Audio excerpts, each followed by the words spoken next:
Real life, real life. Calling to order a meeting of the Instruction and Support Services Committee.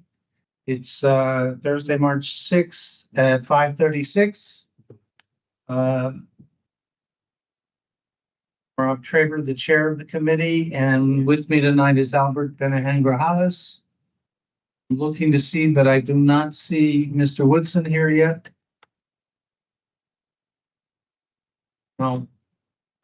He may get here, but we do have a quorum. The first item on the agenda is to approve the minutes dated from the July 29th meeting. Do I have a motion to approve the minutes? So moved, Mr. Van. I'll second that. All in favor? Aye. Aye. Minutes, the motion to approve the minutes is approved, is passed. And the second and third item, well, the second item on the agenda is discussion of the code of conduct and responsibility with regard to special ed students. And I'm going to hold on that agenda item because I thought Mr. Angel Resto was going to be here tonight on this one. He had asked me to put that on the agenda, so I'll come back to that. And item 3, the suspension report for elementary and high schools, age, race, and special ed was another item he asked for us to discuss. So I'll hold on both of those items to see if he's coming. Did you find out? Yeah, just call him, he's gonna call me back. Okay, I'll let so I will skip those 2 items for now.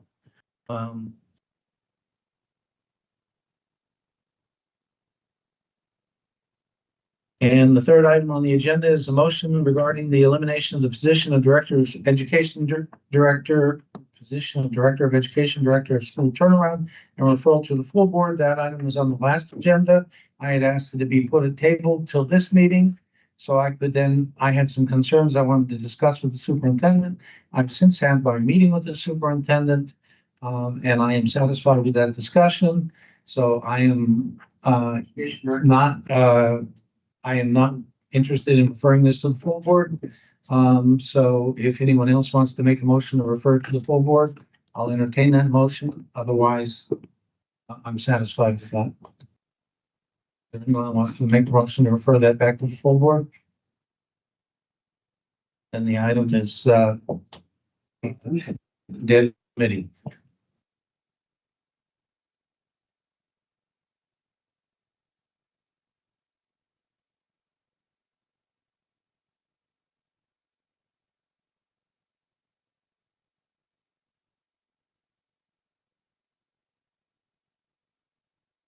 Item 5 is presentation of the mid-year assessments. Dr. Snecki, I believe that for us. Yes, so you have a presentation that we have given out, but we'll probably go a little bit off the order because the initial presentation was going to be on some of the suspension data, which you have. Most of these it's in here. It's in the air. Okay. So we're actually going to start on slide number 18. That presentation, I got slide 18. And this is going to be our mid-year assessment data, and we are going to have to go over that data with us.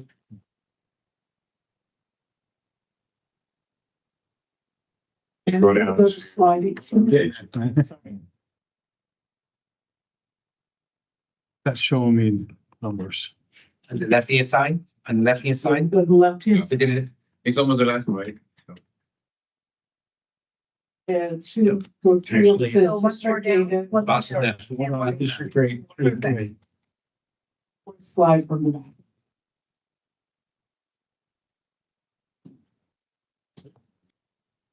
Yep, right there. Right there. You got it. Right here. Or 17, it actually starts on 17. On there. Yeah, just for the record, numbering the page is always helpful. Okay, so Trying to find data within data. we're going to start off with our elementary school data. What this slide depicts is our math and our VLA. We're comparing our math Smarter Balance 23-24, which is the green bar, for math and ELA. We're comparing that to our IABs or FIABs. Now, one of the issues that we are, Okay, may I ask you to do me a favor? yes. Don't use letters. Yeah. Because I'm if, sorry. if not for people who may or may not know this, the public that's watching, anybody in the public that's watching, thank you. I know. So IAB stands for the Interim Assessment Benchmark, and the Smarter Balance Assessments, which is the state yearly assessment, it has what they call interim assessment benchmarks. And for each domain in math, there's an interim assessment benchmark, and for each group of standards in ELA, there's also an interim assessment. So the FIAB is something that the state came out with this last year. They came out with, and it's a very focused, targeted skill within math. So for instance, in grade 7, expressions, and instead of covering the entire domain of expressions and equations, it covered, we say, consolidating the expression. So 4n plus n equals 5n, right? So it's one task within that domain. So when you look at our math results, it appears that we're on scale with last year's. We've done two sessions. We have a third coming up at the end of March. But it's a bit deceiving because with the FIAB, it's not a full picture. It's not the full rigorous assessment of the interim assessment. So we're probably a little bit behind with that, primarily because what we noticed is the pacing. When our former chief academic officer came in, she redid the pacing for our math program, and it didn't align with our Connecticut blueprint. So look at our Smarter Balance and state assessment, there's a blueprint, okay? And that will tell you that which topics are the most frequently the kids are assessed on, which ones are the focus within an assessment area, so that when you're not just you're going from topic to topic when you're teaching, you actually need to pay more attention to certain focus areas.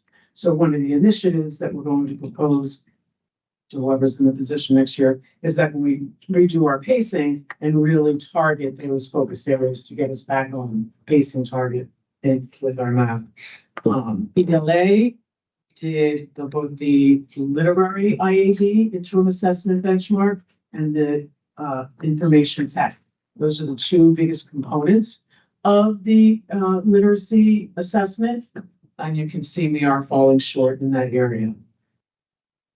On further investigation, one of the initiatives that we're going to suggest for next year is that we do a deeper dive into our 3A unit plans and our curriculum recommendations and give our principals and our teachers more of an instructional focus.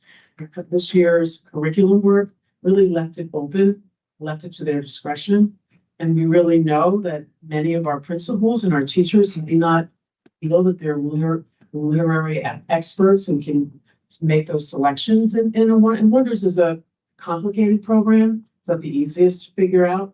So one of the initiatives that we're proposing for our summer curriculum work is to go in and actually say, in these lessons or in this range of lessons, really focus on those critical comprehension skills like summarizing, inferencing, drawing conclusions. And those are the areas that when you look at these IABs this year, these are the areas where our kids struggle, finding text evidence to support that thinking.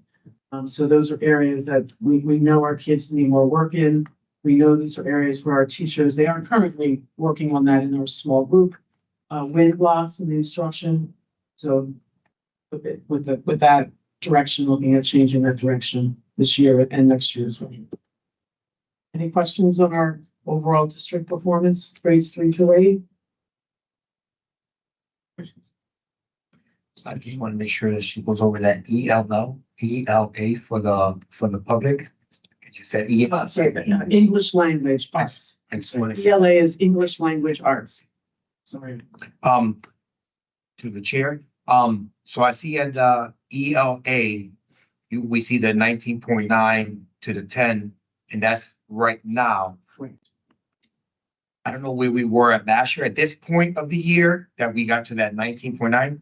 Do we have time to catch up a little bit more to that? Yes, There absolutely is time. So I wanted to say that, like, And again, this is a snapshot in time. We, another recommendation that we're going to be making to the academic area is that we take these, the way we're set up now in our curriculum work, that we don't have at the district level, we can't, so at the end, so let's say I teach for 6 weeks. I can't then say, okay, how did we do across the district in our literature unit 1? Because we don't have the ability to look at assessments across the district. So one of the things that our teachers really do well, that they find really, really super useful, is that Connecticut portal, which the interim assessment benchmarks are on. So we're going to try to use these interim assessment benchmarks as our touch points. How are we doing? So we know sooner than at the end of December or the end of February, how our kids are doing, so that we can do more circular intervention work with the kids. Does that make sense? yeah, I like the answer. I just like make sure that with the math department, can you make sure that they know? Absolutely. Awesome work, we're right there already, that we can do Absolutely. but then to encourage the other people, hey, we still got improvement that we can make, and we look And we do have, forward to it on the ELA, because if we can catch up, that'll be great to be, you know. if we go to the next slide, it tells another story. Oh, Yes. Well, he's done. Okay, go ahead. Are you done? Yes, yes. Just to be clear, with the exception of some 6th grades, the only, 3, 4, 5, it's the same teacher. There's not a math department. In the ELA department, it's the same teacher. No, necessarily. no. Some of our. I know that some schools did allow, and I have not heard us formally announce blessing, returning to that. So that's the question I wanted to just, so you've now answered my next question. But I know at the beginning of the year, they were not told they could go back to that. But So that, we have allowed some 5th grades to go back to departmentalizing. that had happened in September. Okay. I didn't, Yes, oh, no, I thought it was just 6th grade. they had also allowed. There were Some 5th years grades. isolated. How many 5th grades are now back to departmentalizing? We can get that. We can get that, but I would Because say. it was never a 2 or large number. 3. I was gonna say, It's it not was never a much. large number. There are some schools that were like, team kind of, so to speak, so they had, one teacher. So they divided their 4 teachers into math, ELA, social studies and science, so their 5th and 6th grade is departmentalized. Yes, no, I understood how it worked in some. I know at Blackham, they had 4 5th grades and 2 teachers would split up the math and the other 2 would do the same thing. And they would split up the social studies and the science. So they would do it different ways. But the 6th grade is what was restored. The 5th grade I never heard was officially restored. We had like, so principal reached out to then chief of, academics, and it was from school, individual schools. And based on that, she had okayed that. It wasn't many. No, Right, it was in some- school. Yeah, Okay. there are a handful of them. One of the initiatives we did with our SIG money. And how many 6th grades? Because there was never a lot of 6th grades either. No, there were some who just stayed the way they were, but there was a few of them. Okay. Mostly 7th and 8th. 7th and 8th. Well, 7th and 8th, I understand, but I just wanted to be clear here that 7th and 8th does that as a general rule. The question about 5th and 6th, 5th is a rarity and 6th is much more common, was more common, but still wasn't across the board that they were specialized. So the 3, 4 self-contained, there were a few 4ths that have tried specializing over the years, but not a lot. So it's not a departmental thing there. Right. As it gets taught. Now, the other question I have is that we can see this then at, say, the April meeting, the next round of results. Yes, we'll be able to see the March results in April. Right. Yes, Our meeting's the 4th week of the month. yes, we'll see. So by the end of April, Yes, we'll see the next level of progress. Sorry, the third, yes, the Mm. third go on. Okay. If we go to the next slide, we'll be able to see it on a grade level for math. This is grades 3 through 8. Great, thank you. Okay, and it shows the smarter balance. Again, in the green. Light blue is the first IAB, I'm sorry, interim assessment benchmark. Mhm. Then you've got your second interim assessment benchmark, and really, the majority of these were actually the focused interim assessment benchmark, so it wasn't the full fledged benchmark. And then the new addition to this sheet, which I wasn't able to get in the aggregate, is our new NWEA assessment that we're doing. This is our new benchmark assessment that replaced the iReady or the HMH growth assessment that we get 3 times a year. So there's no, that's the acronym they use, NWBA is our lab. Can you tell us what it means? It's like wonders, you know? Waiting on it. The name that they. We have what's the, with Find the name for you. Northwest Evaluation. You don't miss. New World. the new World Education Association. Northwest Nobody Evaluation even asked. Association. Oh, it is Northwest. We're in the Northeast. Why would it be Northwest? I know, exactly, she knows me. But anyway, so what's the reputation of the Northwest Evaluation Assessment is that it is a good predictor of our Smarter Balance results. I personally have never worked with it. However, I am told that it is an excellent predictor. Dr. Sackett has had prior experience with it. And when you look, you can see the trends across the grades. And I think when we look at our 7th and our 8th grades, they seem to be doing particularly well compared to the NWEA assessment overall. And where we really need to do a lot of work. And I think, again, this is more of a reflection of the pacing, so the scope, the topics we covered and when we covered those topics is really reflected in a lot of the grades 3 through 6. One initiative that we've done through our school improvement grants in 11 of our schools is we have HMH, who is our math publisher. They've come in and we've had 14 coaches come in to our schools and doing very specific targeted teacher coaching. So they're going in and they're doing planning with teachers, they're modeling for teachers, they're doing in the moment coaching with teachers. So they'll plan, they'll model, and the teacher will take over, and then we'll give them feedback in post sessions. We've had a lot of really great feedback from all 11 schools, both at the high school level and the elementary level on the effectiveness of this coaching model with them. Hopefully we'll see improved results with them. Does anybody have any questions on the grade level? Okay, she's very clear, everything.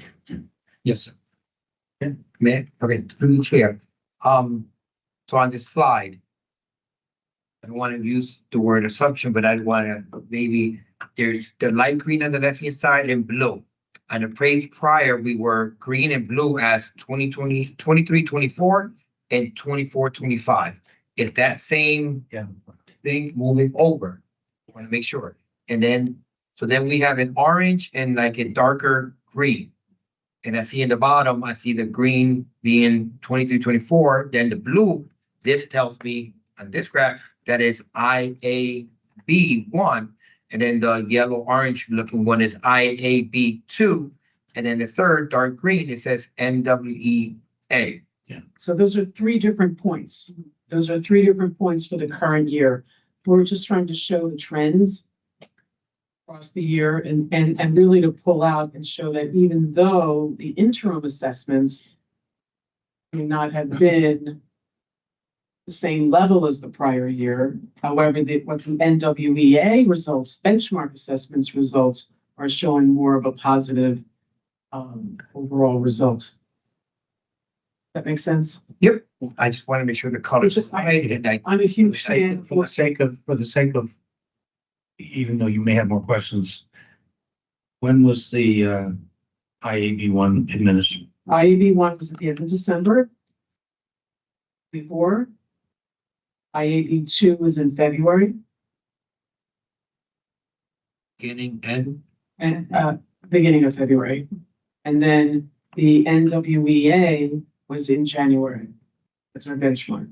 beginning and, Mid-January. thank you. We do that 3 times a year, beginning of the year, mid-year, and then we'll do it again. So it was actually done before the IAB two. Yes. Yes.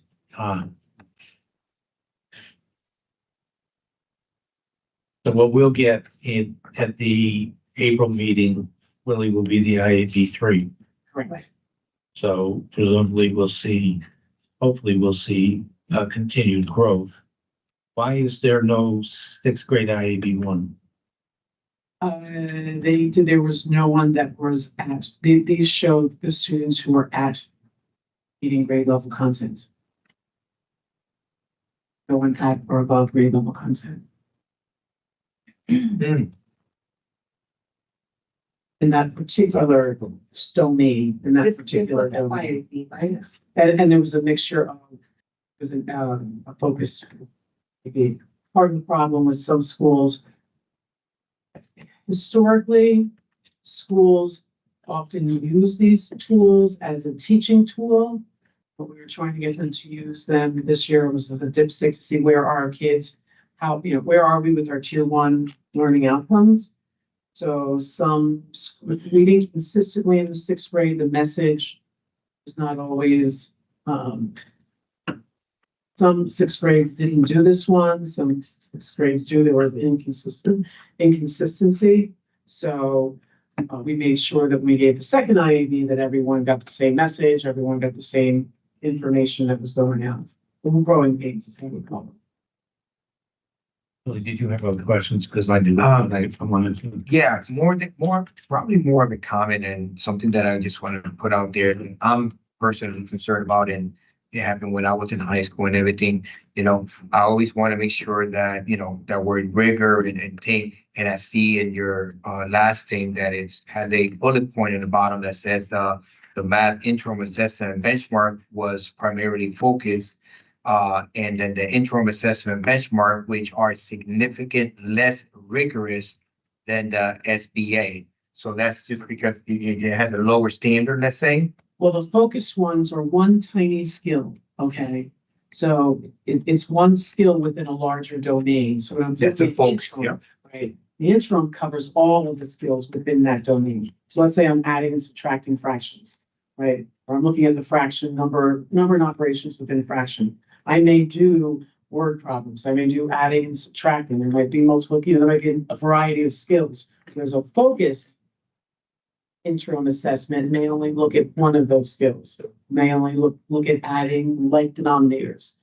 See what I'm saying? Yeah. It's a very focused. So you're not really with a focused interim assessment, you're not getting the broad spectrum of that domain. You're only looking at a very focused content component. So I would expect kids to do better in that focus as opposed Because you're to doing it an broader. interim full domain. Exactly, and the only one that you mentioned was a focus was when we were giving in a question by Mr. Traver on the 6th grade in the February thing. And the reason why I brought that up mainly is because, again, I want to make sure that we're not moving any benchmarks, down just to get a better outlook and a better grade overall. And that was my concern, just to make sure that I put that out there, that I want to make sure that we're not moving a benchmark.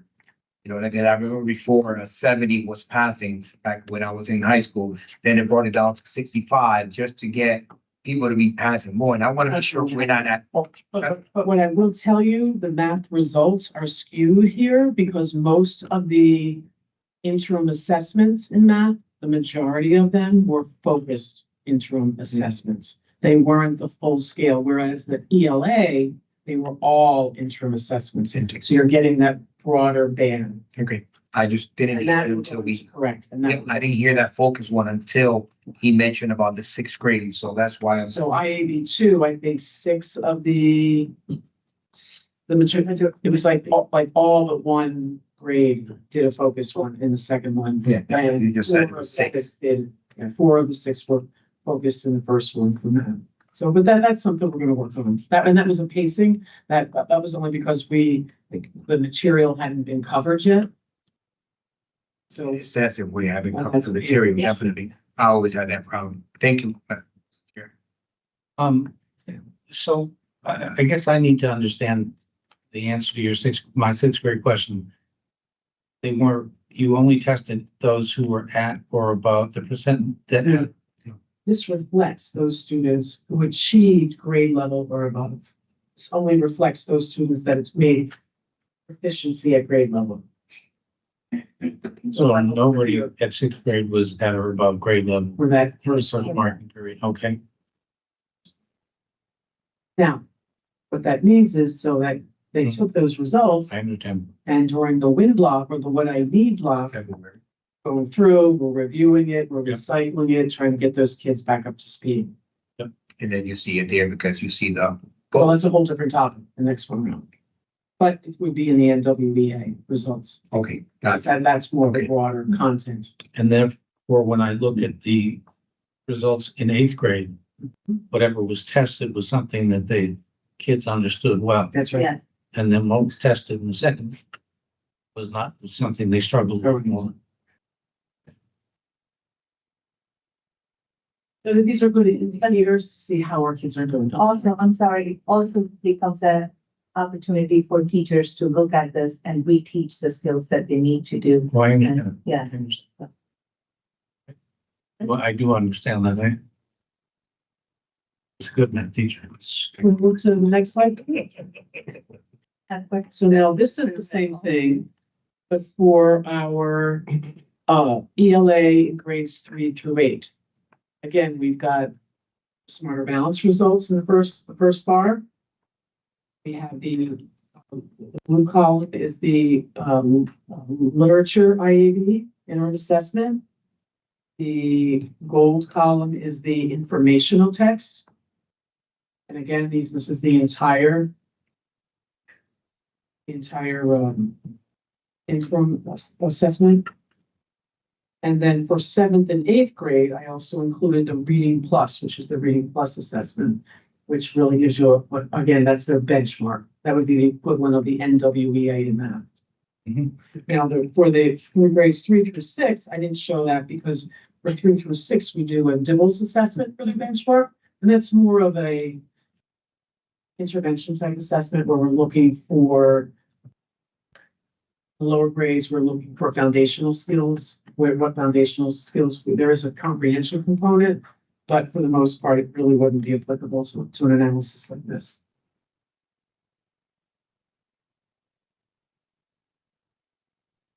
Yeah, I have a question. Yes, Let's in your report and thank you, amazing report. My question for you is, our staff are ready for this? Our staff, prepared, they're okay, they understand, they know what to do, they know what, exactly whatever you ask for, help communicate with you report. Because, okay, we see this, but I'm just worried about the staff, if the staff understand how they training, they're ready. staff have done this for years. Okay. Here in Bridgeport, giving the interim assessment balances under Dr. Jenkins. She was here, is on the benchmarks. And I've been going out with my SIG schools as part of the SIG school initiatives, the SIG Institute, actually doing teacher professional learning so that I'm showing teachers how to create the small groups. One of the things that we both agree with is that we need to do more small group instruction. How do we use this data, right? Now, so what? So we do this interim assessment. Now what do we do with it? And so we need to do more work with our teachers in using the results of this and working with our students in small groups so that our kids can do better. If I may add, it's not that they're not doing it, it's just we want to be more intentional and looking at individual students and just create that small group very focused so we can support all our students. So that is what we're working on. And that's I'm not going to say not doing it, but thinking, I would take that back. That word, as like, I want you to be sure they're okay, they know what, They do, they do. If let's say they have questions, Sure. they know to go, to, help them. That's And what not only that, we are also doing data dive with our principals. So, at the end of the day, if they need to get that support during their content planning time or intellectual prep time, that is when they are looking at data and creating that small group lessons. And we're going in and meeting with each of our principals. Right now we are, and taking it this level, we're taking it down to the school level and down to the teacher level and working with principals and walking them through what kind of action steps they can do. Yeah, if could I intervene for a minute? And I know Dr. Avery, we've been discussing getting back to district data teams that we used to have in the past. And with the district data teams to be able to drive that down into the schools and look at the school data teams, make the schools come out and be able to come in front of cabinet and go ahead and report. And then we would work with them at that point based on their data and based on their findings, so they can get a chance to understand what that data means. And then we can work with them on strategies and components of what they need to do with that. So we used to have it, Mr. Traver, obviously you remember, under a lot of regime. I don't know why the district data team, went away, but I think it brings a ton of value and importance at looking at all this to make sense. I think with COVID, it went away in many schools across the state because of the COVID and the kids lapsing, but it is time to bring it back. I agree. Yeah. It brings a more focused discussion Right. about what's going on in your building. Agreed. Move on to the high school. No, I have a question on that, which is, why did grade 3 drop? Why did grade 3 drop? Again, I believe it is, there are many factors in here. I think one of the issues I referred to earlier is that we need to provide more of a focus with our Wonders program in giving them an instructional focus. Wonders it's a wonderful program. It's approved by the state. We need to provide more training. With our Read to Write grant this year, we just received the okay for the grant. The grant was just approved to provide comprehension. Across all of our grade levels, comprehension is an issue. And when you look at ELA and you go in and you look at where did our kids struggle, it's with those critical comprehension skills, drawing inferencing, drawing conclusions, identifying theme, and using text evidence then to support that. And actually having kids go back into the text, finding that evidence to support those kinds of things. And those are challenging things for kids that we have to do a better job with, and do a better job training our teachers to with that as well. Think something, go ahead. No, you go. Something which also keep on mind that, this year there was a big focus in the curriculum, writing the curriculum of, right? So I think by aligning our curriculum one, so sort of like the initial creation of the curriculum, but to your point, now we're going deep, Fine tune. right? We're actually fine tuning that curriculum, and that's where I think the teacher input is so critical in terms of that fine tuning and getting the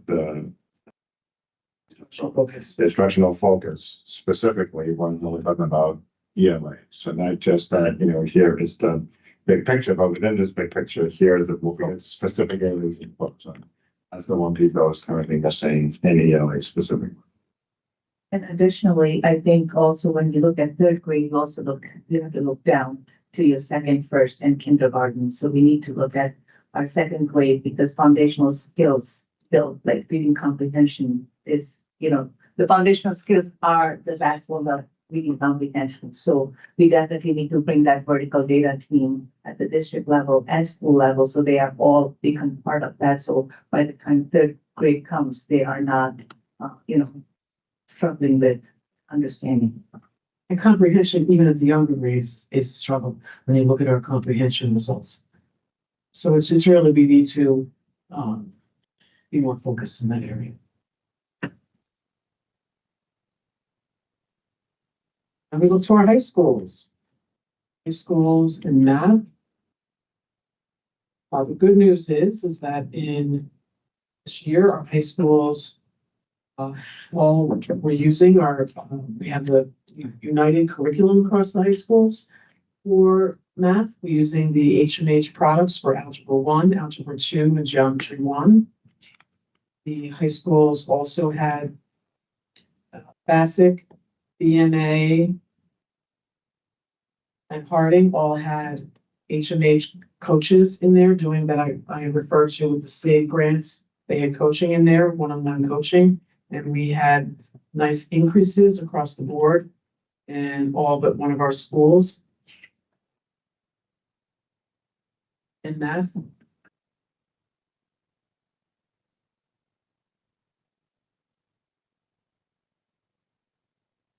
Want to address the arrow? I think one of the things that we know with the arrow is that they are project based.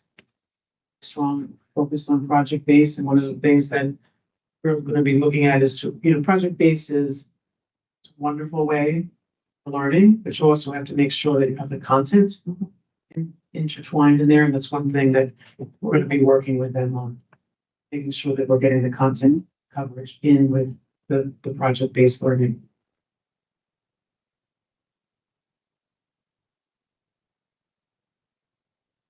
So nice for math.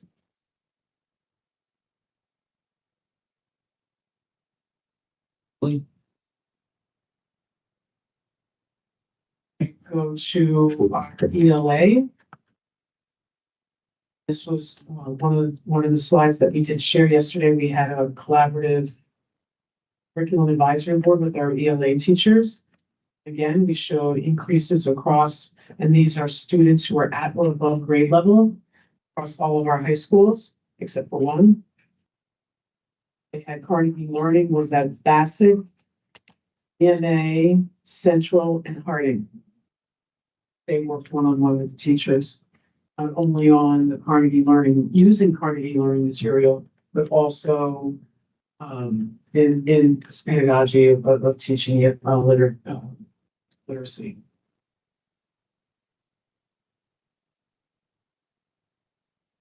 And again, the arrow.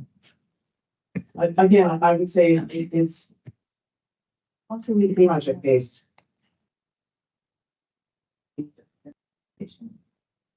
So we're saying we're spending too much time on the project, not enough time on the content. Possibly. I know I'm simplifying the process. It's possible. It's very much possible that, it's not aligned with the standards and they're not utilizing its standard the way it should be. Project-based could be well received if it does. I understand the benefits of project based. But really Strictly cover all the content with project. with project, Yes. that is what we are looking at. But I think overall, If you make the airplane, you don't necessarily do enough math and writing while you're making the airplane. Yes. But that's, unless you're writing about. but that's basic, but you're doing good. No, I'm using that as You want to say, basic is using word. that as the example, Albert. since it's arrow. Yes, with the Sure. I just wanted to just continue to move in the same direction that I've been moving in. Please let Aaron know they have time to catch up. Yes. Motivate them, like you said, there's a certain game that you're Oh, it's seeing. time. Yes. Well, we have time to, we're close, but it's definitely something that we want to see because everybody's asking about results and thing, and they're there. But now it's about to, I know you said something specific about some movements and everything, but each need to be steered. So, To follow up on Mr. Medina's comment, to be perfectly clear, I am an old fashioned teacher. A child is much more than a test score. And the progress and learning of a child is so much more than a test score. I don't believe in measuring progress by test scores. I know that's what the industry says, if you will, and I use that term in a pejorative sense. I don't believe in this, but it is what we use. It is what the state uses. It is what the nation uses. I know why we're talking about this. I understand it. But the progress of a child's learning and development is so much more than a test score. So There's a whole nother. I know what you're presenting us. No, but there's also growth that we didn't want to present No, the entire evening of. I get it. I get it. I just want to follow Did up see on. good growth. We Yeah. saw very, very good growth this year but because for time and No, I get it. we're just focused. Well, I actually would at some point, love to have that discussion at a meeting as to how, you know, the broader picture of student growth. Absolutely. Because I think that is Absolutely. too often overlooked in these things. We just look at the data and we say we're failing. And I know students that I had in my class who come up to see me, particularly at Blackman, because I worked elections there. And they come up to me and say, Mr. Traver, and I go, yeah, you must have been in my class. And, you know, they're doing wonderful things. And we did something right. Well, you have to know, all of our principals put together student growth plans this year. And they're actively working on. I'd love to hear about that. It would be a great discussion. Because it is so much more to, what we do with kids than just testing. That's why I go. That would be great. I look forward to it. But this is important. I know why we do this. I've noticed the State Department of Ed wants to do this. So any other questions on this? Thank you very much. And we don't know Mr. Resto? No, he's not, okay, yeah, that's not always why that. Okay, then I know what I'm gonna do. Let's go through the data that you prepared at the beginning of this packet. Because we'll go through that anyway. We wanted to look at discipline. Let's look at discipline. Oh, does that mean that you're gonna leave? Yeah, no, guys. Like you're stepping up to the plate. She was on the hitters. She was in the batting circle. She's stepping up to the plate. Oh, I got it. Are you senior?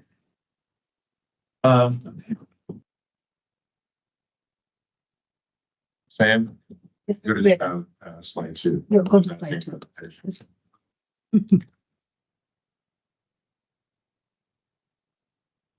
Go. To begin with.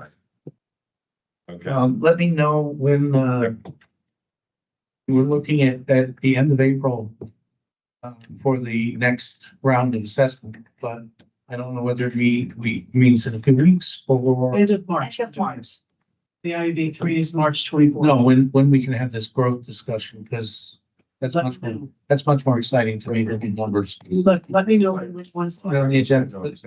Yeah, that'd be great. So then, we had the data. We have them in there. That would be great. So, page before, Let me make a note.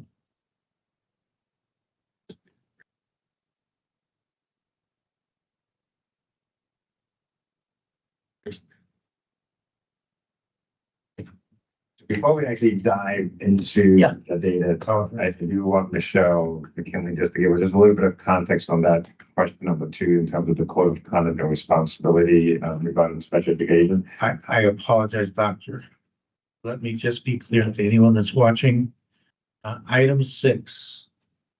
Discussion and possible approval of High Horizon Magnet School was on the agenda tonight. Mr. Bennahan, can I have a motion to table that? You make the motion, I second it. Somebody, All in favor? aye. Aye.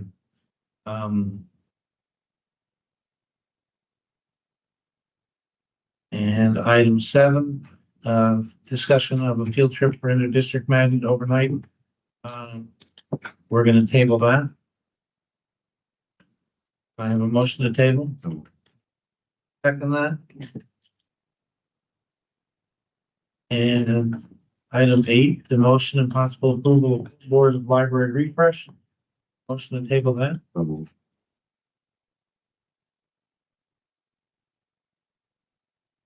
All right, now we're going back to. Oh. Mr. Woodson, I apologize. I can't see this. We have data up on the screen. I didn't realize you were here. Welcome to the meeting. That's fine. So now we're going back to suspension, item 2. Discussion of code of conduct and responsibility. No, we're going. You want to, Just give you, just give you some, just a little background on that. before- Okay. Oh, that'd be great. And then I'll deal with that. Basically, we're gonna put that into a referral to between now and the next meeting. Okay, so item 2 on the agenda, discussion of the code of conduct and responsibility. Let me give an introduction to that if you don't mind. I was asked to put that on the agenda by Angel Resto because he felt there was a disparity between the code of conduct and the fact sheet for Connecticut families regarding this distributed by the state. So he gave me both things and said, I want you to take a look at that. And I understand based on experience and things that we need to should be more focused, I should say, on the in-school suspension, out-of-school suspension. And as Dr. Seki said to me, obviously we need to be cognizant of the IEPs when we're dealing with discipline. And I think the problem is also with regard to in-school suspensions and dealing with the IEPs when we have in-school suspensions and out-of-school suspensions. And so there's some referrals in here. There's a few pages in the state's guidelines that refer to how to deal with special ed students. And we want to make sure that we are dealing with those properly. And so it was my suggestion after reading the materials that Mr. Resto had given me, and in talking to Dr. Saki, that we want to, I suggested that instead of trying to have a complete discussion tonight, it would be more appropriate for us to have a smaller discussion between this meeting and the next meeting to sort of take a look at the issues. I had thought Mr. Resto would make it tonight so that we could sort of touch base on the key points, but I know there have been some parental experiences that we want to make sure that we are cognizant of and deal with. But then that we should sit down and look at how we might better deal with those issues and prepare some data to be more aware of. So take it away. You're up. Thank you, Mr. Traber. Basically, you just covered it. So there is one student code of conduct, but when they're a student with special education services, when there is a violation of student code of conduct, the administrators have the authority to basically look at discipline on a case-by-case basis. So it's not a cookie cutter that we must do the same thing for special education students that we do for general education students. We do have the ability to and should look at a student's disability, their eligibility for special education. Do they have a behavior intervention plan? Do they have the cognitive, that ability to understand that what I did, I'm being suspended for 10 days. Do they have that connection? So administrators can look at that on a case-by-case basis. And that's what we're starting to work with administrators to really do that, because ultimately what you'll also find in that guidance is that when students with disabilities receive ISS and OSS and expulsion, which we really don't have a problem with that, they still have to have access to their services. So when we're removing a student for X amount of days, we still hold that responsibility of having to provide their services so that they make progress on their IEP goals and objectives, as well as making progress to the general ed curriculum as well. Okay, please. And so we want to take a look at, how are we doing? Is really, I guess, what we want to do. I think to your point, I think we will schedule sort of a follow-up Yeah, conversation. I'd like to have a meeting with Mr. Resto and you and Yeah. Dr. Saki and take a look at it between now and the next meeting and see how we, what problems are we having and what's the best way for us to begin to address that. If that makes sense. Yeah. Well, I understood. Thank you. Because I know that's your passion. Yes, thank you. Thank you. Any questions, Mr. Woodson? Not at this time. Okay, so I'm going to go over a lot of data. And then I do have some recommendations at the end of the data presentations, but now this is just the raw data, okay? And so the first screen that we're looking at, this is all of the expulsions, out of school suspension, and in-school suspensions up until February 28th. So if you look at the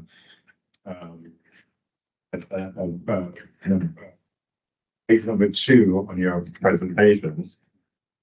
So make sure we have page numbers moving forward. You'll notice that the orange represents the expulsions, the dark blue is the out of school suspensions, and the light blue is in school suspensions. And again, just by taking a quick look, we can see where we have the highest number of infractions. And that is at the 9th grade level, And so some of the things that, we've been thinking about is, how do we strengthen that 8th to 9th transition, right? We know that 6 through 8, 8 through 8, the kids are in a pretty structured environment. When you get to the high school, there's a certain level of freedom and flexibility that they have that they didn't have in the earlier grades. And I think not having a strong enough transition program for them, I think that's part of what's causing what we're seeing. I know that we do have some programs that are that we're piloting in some specific schools to see if that makes a difference in terms of the transition. So, for example, through CT Rise, there is a piece that we're looking into going into next year where there is a summer component that kids have some time within their new space over the summer. And then they have like a year-long support system through CT Rise and the work that CT Rise does with the building administration, as well as the staff, the 9th grade staff within the buildings. That is something that we're currently looking at and we're piloting currently at Harding. So again, just looking at these numbers, we can see that, we had 363 so far student suspensions between the start of school and grade 28 in the grade. The only other grade that comes remotely close to that is going to be the 10th grade, but again, 9th grade is where we need to put focus. We go on to the next slide. We've now broken this out by same information, but now broken up by race and ethnicity. Give you a couple of, I'll give you a minute to kind of look at that. Obviously, by looking at this, you can see that our Hispanic and African American students have the highest numbers, which are, approximately 60% of our students are Hispanic and approximately 28% are Black and African American. Is that right, P, in terms of the percentages total? Yes, and actually, if you look up, let me not get technical, but technically about 61, yeah. Right, so, but then if 60% are Hispanic and 28% are Black and African American, then you look at that compared to the actual data, the numbers. That's something that, as a district really needs to look at. When you look at the total number of out-of-school suspensions for Hispanic and Latino students, we're at 509. When you look at the total number of out-of-school suspensions for Black and African American students, we're at 489.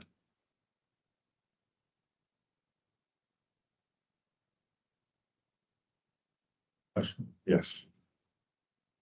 Okay, so what percentage? These. Just to my eye, we have a disproportionate number of Black students being suspended. Yes. Yes. That's correct.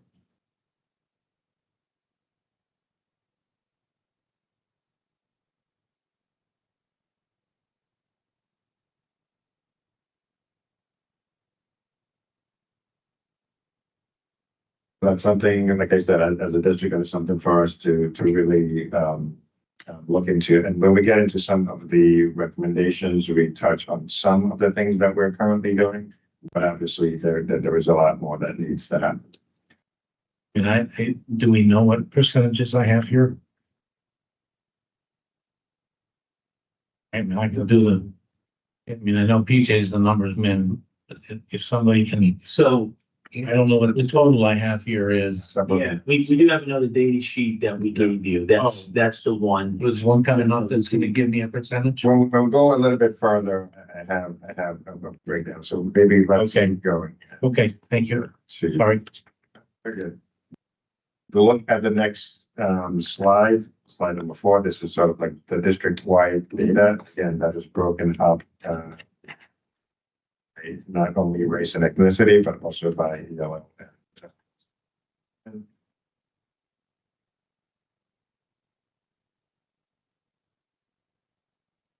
Only 38% of our total sanctions are with our special education students, and 19% are for our ELL students.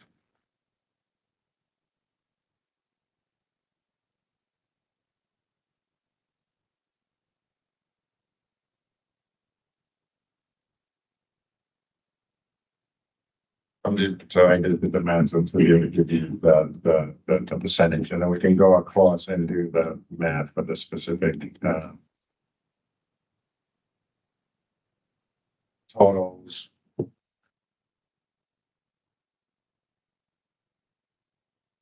Of 2,266, and then we write it. Yeah. Currently for our ELL students, 21% of the ISS been for ELL students, and 18% of our SNU suspensions. 12% of our expulsion. Special education students, that is. Okay, so let me just back up because I was trying to keep up with your numbers. Okay. What percentage of our students, we know from what you said a minute ago, that 61% of our students are Hispanic or Latino. Yes. We know that 28% of our students are Black or African American. Yes. What percentage are white?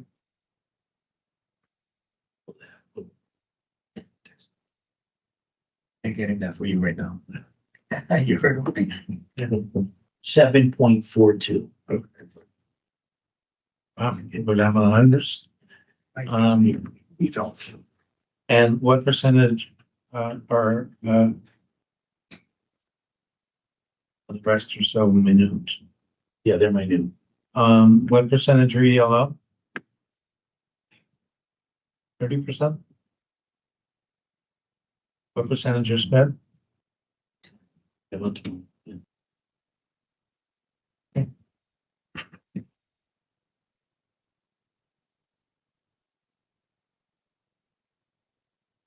Other questions? No, I can do the math. You let me know just in case. I'm getting Where ahead. is this On before the chair. Yeah. The chair. Just in case I'm getting ahead.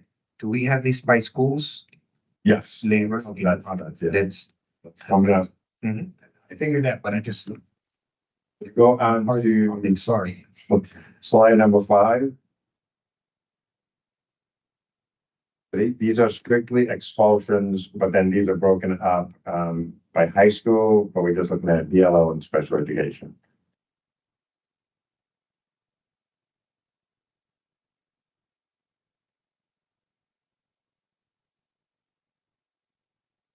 As you can see, there were a total of 30 expulsions. 11 of them were special education students. That makes up about 37% of our expulsions. High school level, there were 3 ELL students. That makes up about 10% of our expulsions at the high school level. Go to the next slide. Do you have any questions on that one? A lot of numbers. I'm going to try and move through this quick. I'll let you stop. I'm just Like tears, I'm sorry.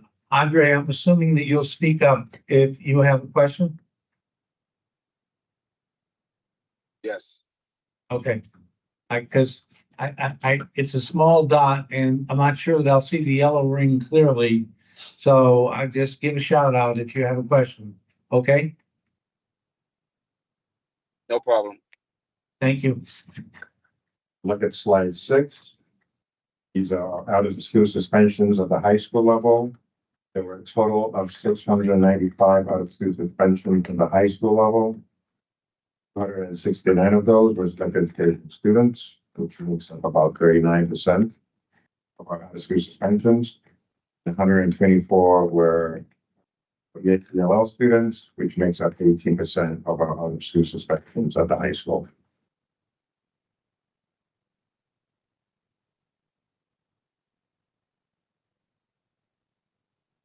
So there we have spent disproportionate percent, am I right?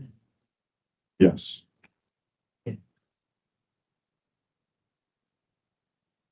Medina, do you have a question? Yes.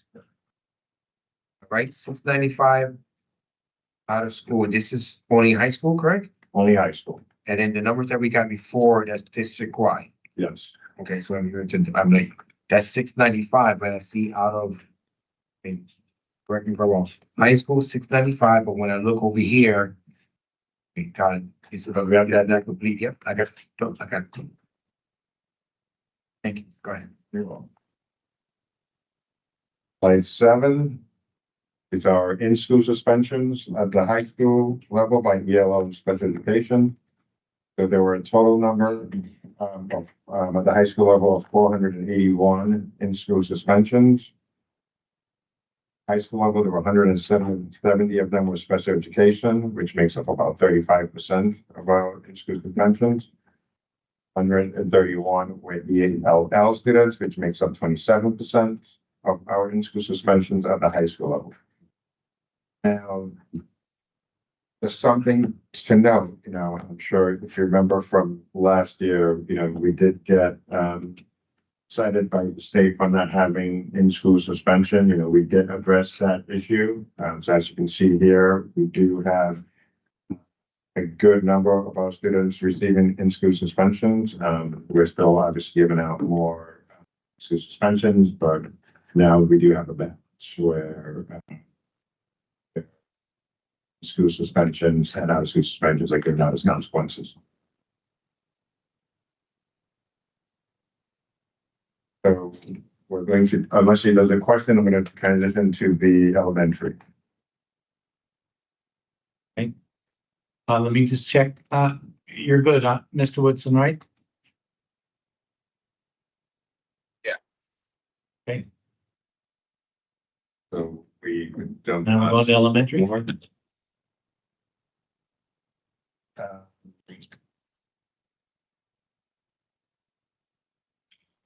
Elementary.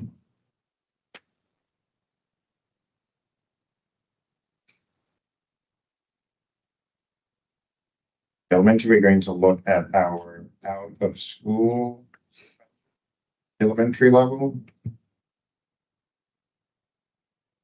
We have a total of 399. So if you look at slides 11 and 12, total. Where do you think that at?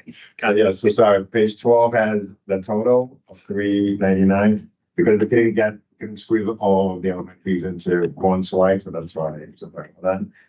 But the total of 399 district-wide for elementary schools. Of those, 185 were special education students, which makes up 46%. And 57 were ELL students, which makes up 14% of all out-of-school suspensions at the elementary.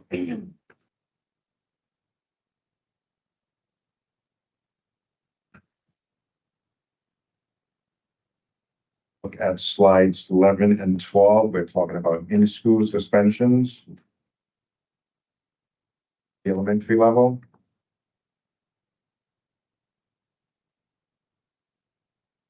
And I'll go over this first. So the elementary, so there were 648 in-school suspensions at the elementary level. 220 of those were special education students, which make up 34%.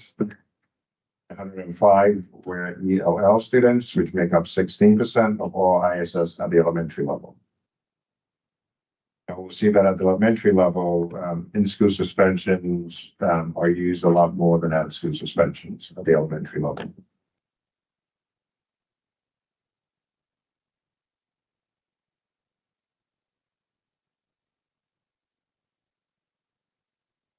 And on my question, Yeah, I was just trying to find that number, so I had to turn the page and see the number, so ISL's considerably a lot.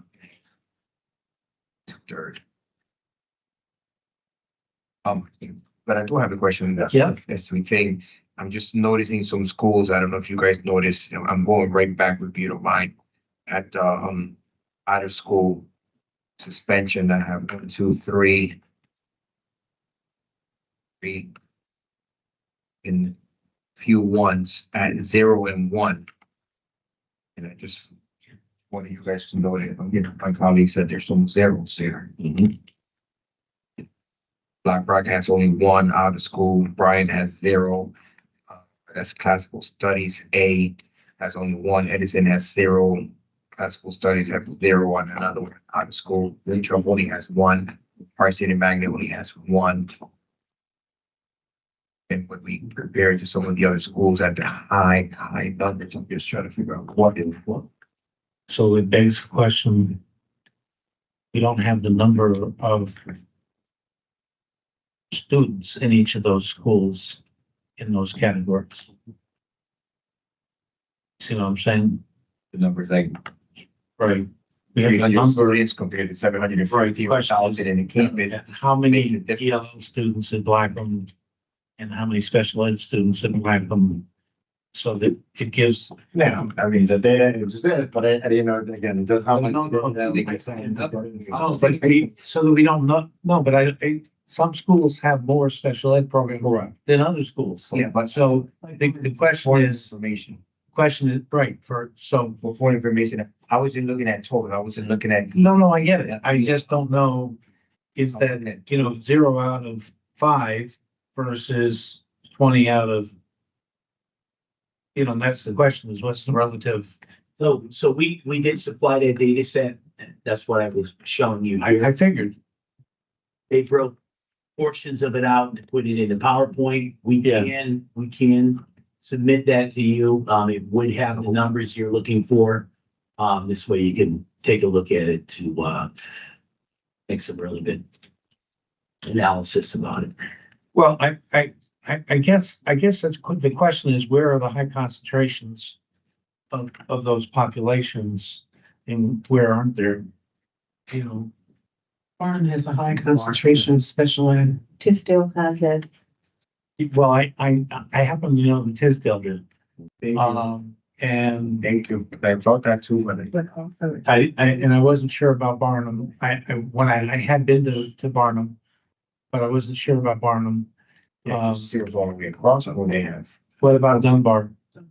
Has As far as ISS classes, I thought they had 4, or they used to. 3. they're down to 3? Yes. Right, at the beginning of the year, I thought they had 4, They did. and they had like subs in 3 of the classes. You only had 1 regular teacher in 1 of the classes. Numbers of students have increased in the 3 classes. Yeah, but I'm saying at the beginning there, they had 3 subs too. Right.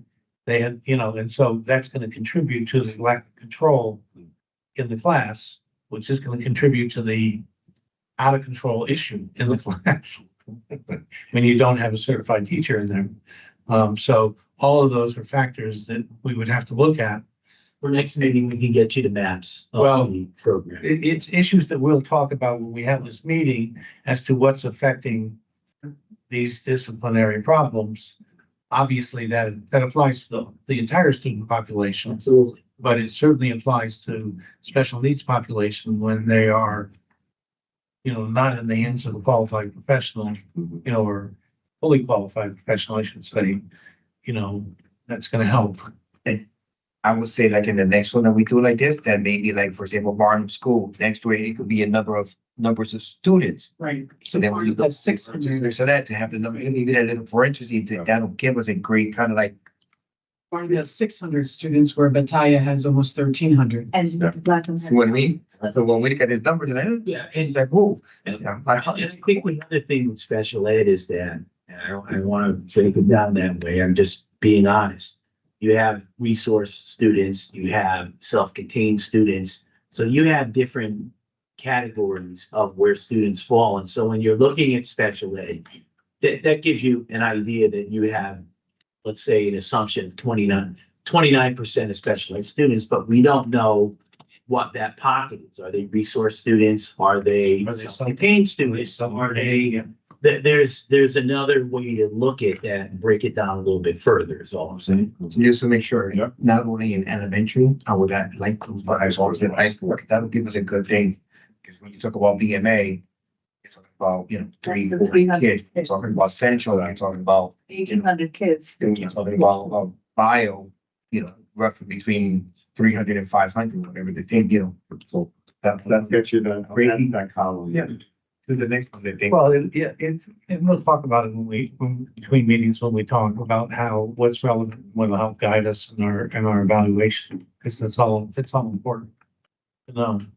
And I'm taking a look at the eligibility, because, when we were doing a deep dive, are we suspending students who have emotional disturbance with a BIP?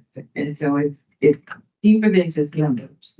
Oh, I hear you. That's why I'm looking at it, because I know there are laws in standards when it comes to in-school and out-of-school suspension. So even with that, I have questions about myself as a parent and as an advocate, not only as a board member, to take a look at it, to make sure that those that are receiving outside suspension, they're under the standard of they qualify for out-of-school suspension. Because now there is a certain thing of, you got to qualify. If not, they should be in-school suspension, number one. Certainly certain guidelines where students should be suspended out. These numbers are helping, but if I need to go into deeper into a campus or whatever to find out, then we'll get an idea of, are some people being suspended and they're not supposed to be suspended out of school and they should be suspended in school or vice versa, whatever the case might be. We want to protect our staff, we want to protect our kids, we want to protect everybody, but we want to make sure that the guidelines of things, because I would love to see that number, especially in the high school or in school suspended and out of school if possible. I know they're older kids and they do more things, but it's just, I want to make sure that they're being treated fairly, because I know it's been issues before around our district. If we go into the, But let me just, I think that all of that would be good to look at. We can't answer all the questions, because that's why they're called individual education plans. And they're just, but to what PJ was just talking about, knowing the sort of placement, we're not gonna be able to put that on the chart. And so I know, having worked at one of the large elementary schools for most of my life, it is varied, and I know it changed over the years, but no, and I don't know how we can look at the staffing, but that is going to be something that y'all are gonna have to concern yourselves with, is the staffing issues in the different schools. And I know when you and I talked earlier today, that's an issue you're addressing too. But, obviously the ability to have a competent, qualified professional in the classroom, both the teacher as well as the parents, makes all the difference in the world on controlling the learning environment. Whether it's a regular ed classroom with a special ed student in it who leaves the classroom, or the special ed teacher pushes in, or whether it's a self-contained classroom, that makes all the difference in the world. In the absence of that, then you have the greater likelihood of there being control problems, disciplinary problems in that classroom. We lost, I know last fall, we lost some 15 to 25-year veterans that you can't replace. So. Yes, sir. Now, if we go on to the. Okay, so these are some of the things that we have in place and some of the things that we. Part of this, right, the suspension, everything else, something different. But this No, is- he's moving to implementation strategies. Did you have something about the Yeah, data? yeah. Sorry, he had said he will ask the question. Yeah, I know we had some much numbers and everything. And some people sometimes get confused because they heard numbers, but I have some questions for you, it's very important. Because one of them is, what exactly happened during school suspension? School, gets suspended, what is what's happened in that process? In school, out of school suspension, well, both. Both. Well, in school suspension, and depending if it's, special education student or general education, what's supposed to happen is each school has its in-school suspension. Students are supposed to go into that room for the day. Teachers are supposed to be checking on the students throughout the course of the day. There's work that is sent down to the in-school suspension room. The child has to complete within the course of that day. When it's lunchtime, the child is able to go out, either the lunch is brought to the student or the student is able to go get their lunch, but the goal is that they're inside that room for the day. That's the in-school suspension, making and completing their work inside of that space. Part of it is that we also add a restorative piece. So depending on whether it's with the counselor or social worker, we always try and incorporate some kind of a mental health piece in school suspension. And that's why I'm a bigger proponent for in school suspension, because we have the students there and we can provide additional support. That's some of what happens during in-school suspension. If you go, I have a chance to go and visit some of the in-school suspension rooms, they have the within those rooms, so in case, kids need to do, certain work, or the teacher in the room needs to access a smart board. They have that in some of those spaces, or laptop computers in those spaces as well. So if in-school suspension is a place where the students go for the day, stay there and complete work. Out of school suspension, students are not on school grounds. They have to be at home for the day. We do have some programs where we do try, if a child who's out for like a 10-day out of school suspension, we are trying to work with some of our current programs to see if there is a place that they can go even for a period of time to get some of the work done. For our special education students specifically, we've been trying to get more creative in terms of how do we provide them their required services while they're out of school, right? When they're in school, you just send the teachers to them. But while they're out of school, how do you still provide those special education services? So that's something that I know Michelle has been working hard on, we're collaborating on that to come up with just ideas of different things that we can try in those instances. So, I mean, that's what happens during both. A question, so you want to say that when inside they have some work to do, right, with the teachers, but when it's outside, you say they have a program? I know, when they're out of school suspension, there should still be work that's sent with students for out of school suspension. They still have. So they have to go back. Okay. And my other question for you is, suspension is bad for the it's bad for the record for the student. Sorry, Is the suspension bad for the record for the student? a suspension. Yes, any type of suspension is bad for the record. And how long does the school suspension stay in on the record? How long does it? The career job.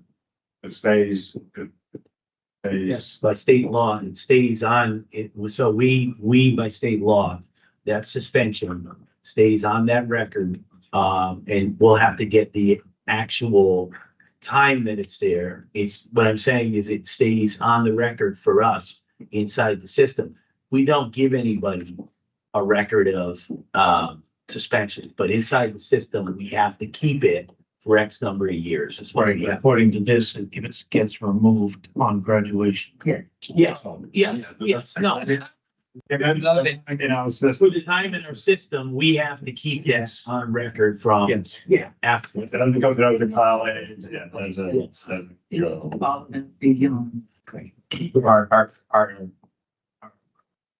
How bad is getting suspended from school? how bad.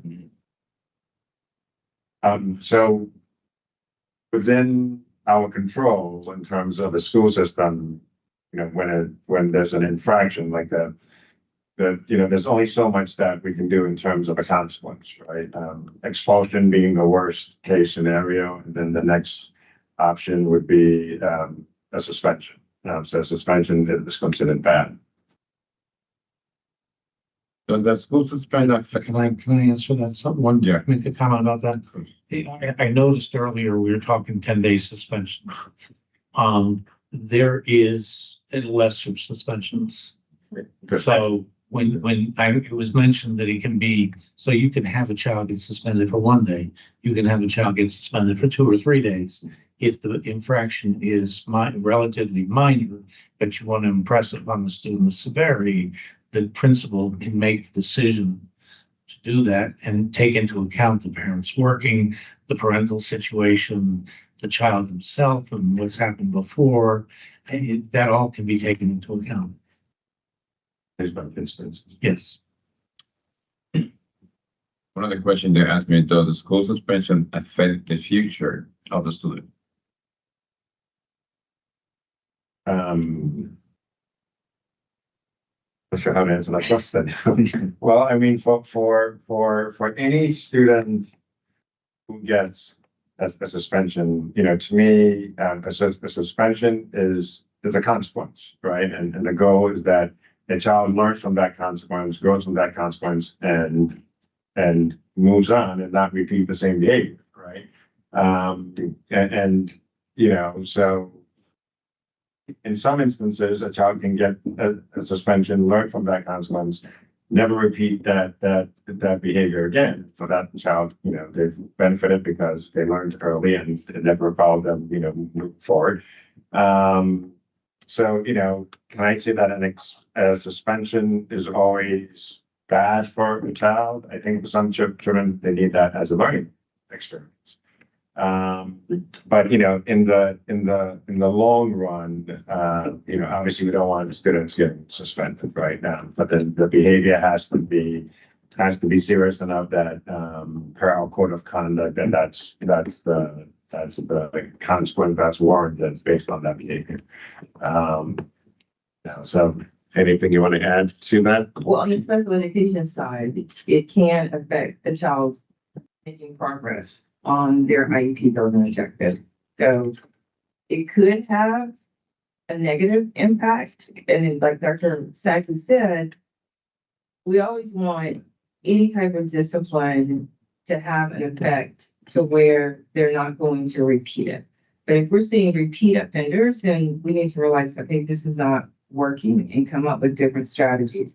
So it can have a negative, but it's not negative as far as when I graduate, the college that I'm applying to is going to know that I had suspension or ISS. Or the employer, you know, if I'm a senior, is not going to know that I had, you know, out of school suspension or in school suspension. So when we're talking about that impact, no. But as far as special education, it could impact a student making progress on goals and objectives. What I understand about that question, and I'm trying to search, and they said, yeah, and I'm searching. They say, yes, school suspension can affect your future in many ways, including your academic performance, college application, job, you know, and stuff like that. So I don't know, you know, law system is different, but I'm talking about what's the law say. And that's what I'm trying to ask you. The question is being the same, you know, in something different, what they say, you know, that's why I'm asking. Only if there's, I think something more like with, if it involves law enforcement that leads to that, then it could, if there's a record related to law enforcement. But just as far as record, as far as the school, there's no impact on employment, employer. There's no disclosure. There's no part there. Yeah. Yeah, there's guidelines when it comes to. No, I know that. Trust me, I know the. I mean, I hate to put it this way, but I would rather the kids learn something early than when they got older, where the consequences are much higher, right? So if a behavior happens at the elementary level and it stops at the elementary level, then as the kid gets older, when the consequence is much bigger, you know, they've already learned from that lesson. Right? So, I mean, however you see a suspension, it's not great, but it's not something that follows a child after they finish school. Yeah, and one other thing that I want you guys be aware that sometimes student is a special education, something like that. Sometimes because they walk in the hallway, because they went out of classroom with no permission, or they do something simple. Let's put it for me simple. Get suspended between 7, 8, 10 days. When I don't see it was necessary to suspend a student like a 10 day, because I really had meeting with parent, with principal about why the student, because he's walking the hallway. Do you figure it out? Do you find out? Do you speak with the student? Do you talk with the teacher why he got suspended for 10 days? Because why he was sitting down in the hallway? Because he was doing something, he went out without permission. I don't find that right to get a suspended, so a special education student like that. I don't find that right for me, you know. Figure it out, find out what's going on with the student. And that is where it does state in the guidance in the law. We can know So in that. case- But then we look at now the staff, principals, everybody understand, as the way we follow the protocol, they need to follow the protocol. And the last thing is when the student gets suspended, they receive the letter. The reason, you know, because sometimes they don't give the letters to the parent. Because why the reason, and I know, and we talk about that, it's something they don't want it because we don't want it for the record. But the record is by law and policy, have to give the letter. Right, the reason why suspended, you know, how many days, stuff like that. So they need to do that. Because if we don't want that issue, they need to follow. That's what I Yeah, said. and you know, I'm not aware of situations where that's not happening, but if you do have specifics, please share with me. I mean, off the line and Yep. kind of figure out why. All right. No more question coming. Thank you, Mr. Chair. Thank you. And I know that just for the sake of time, I'm just gonna share quickly, like, these are some of the things we do have in place. And some of the things that we're looking to bring, in, but, you know, we're gonna read it all to you, but, you know, we do have BCBA's, board certified behavior, analysts.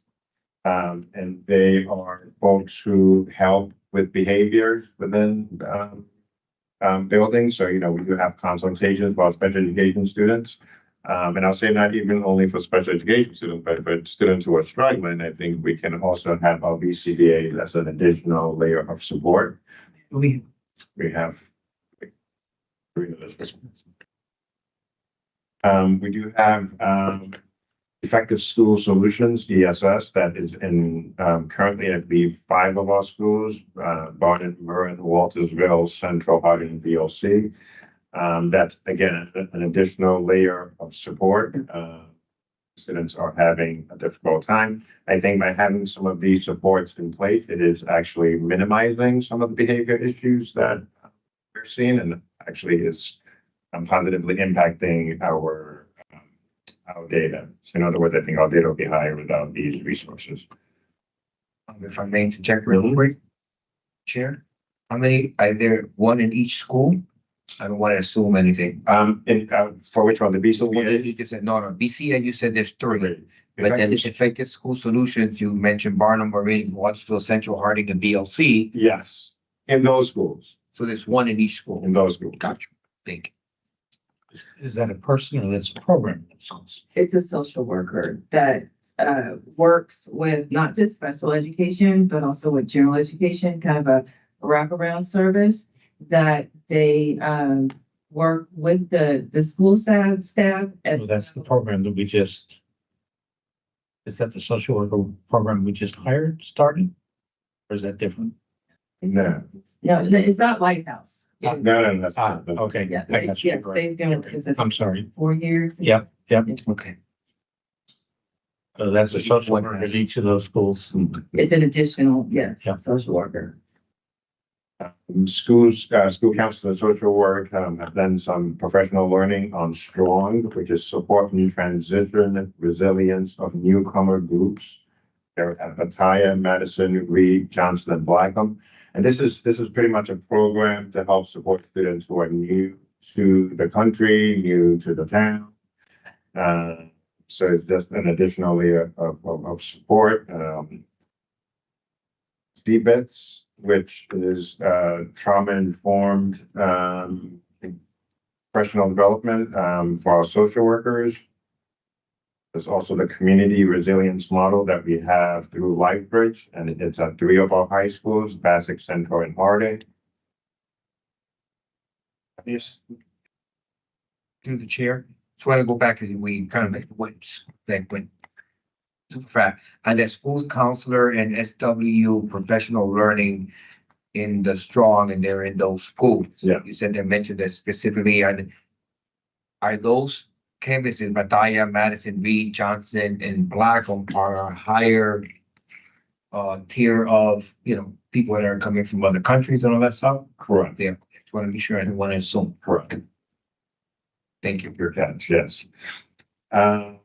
Restorative practices, that is something that we are looking to do district-wide, but in this instance of Bassick specifically through CT Catalyst. That's an additional level of support. Like I said, through LifeBridge at Bassick Central and Harding, we have the community resilience model.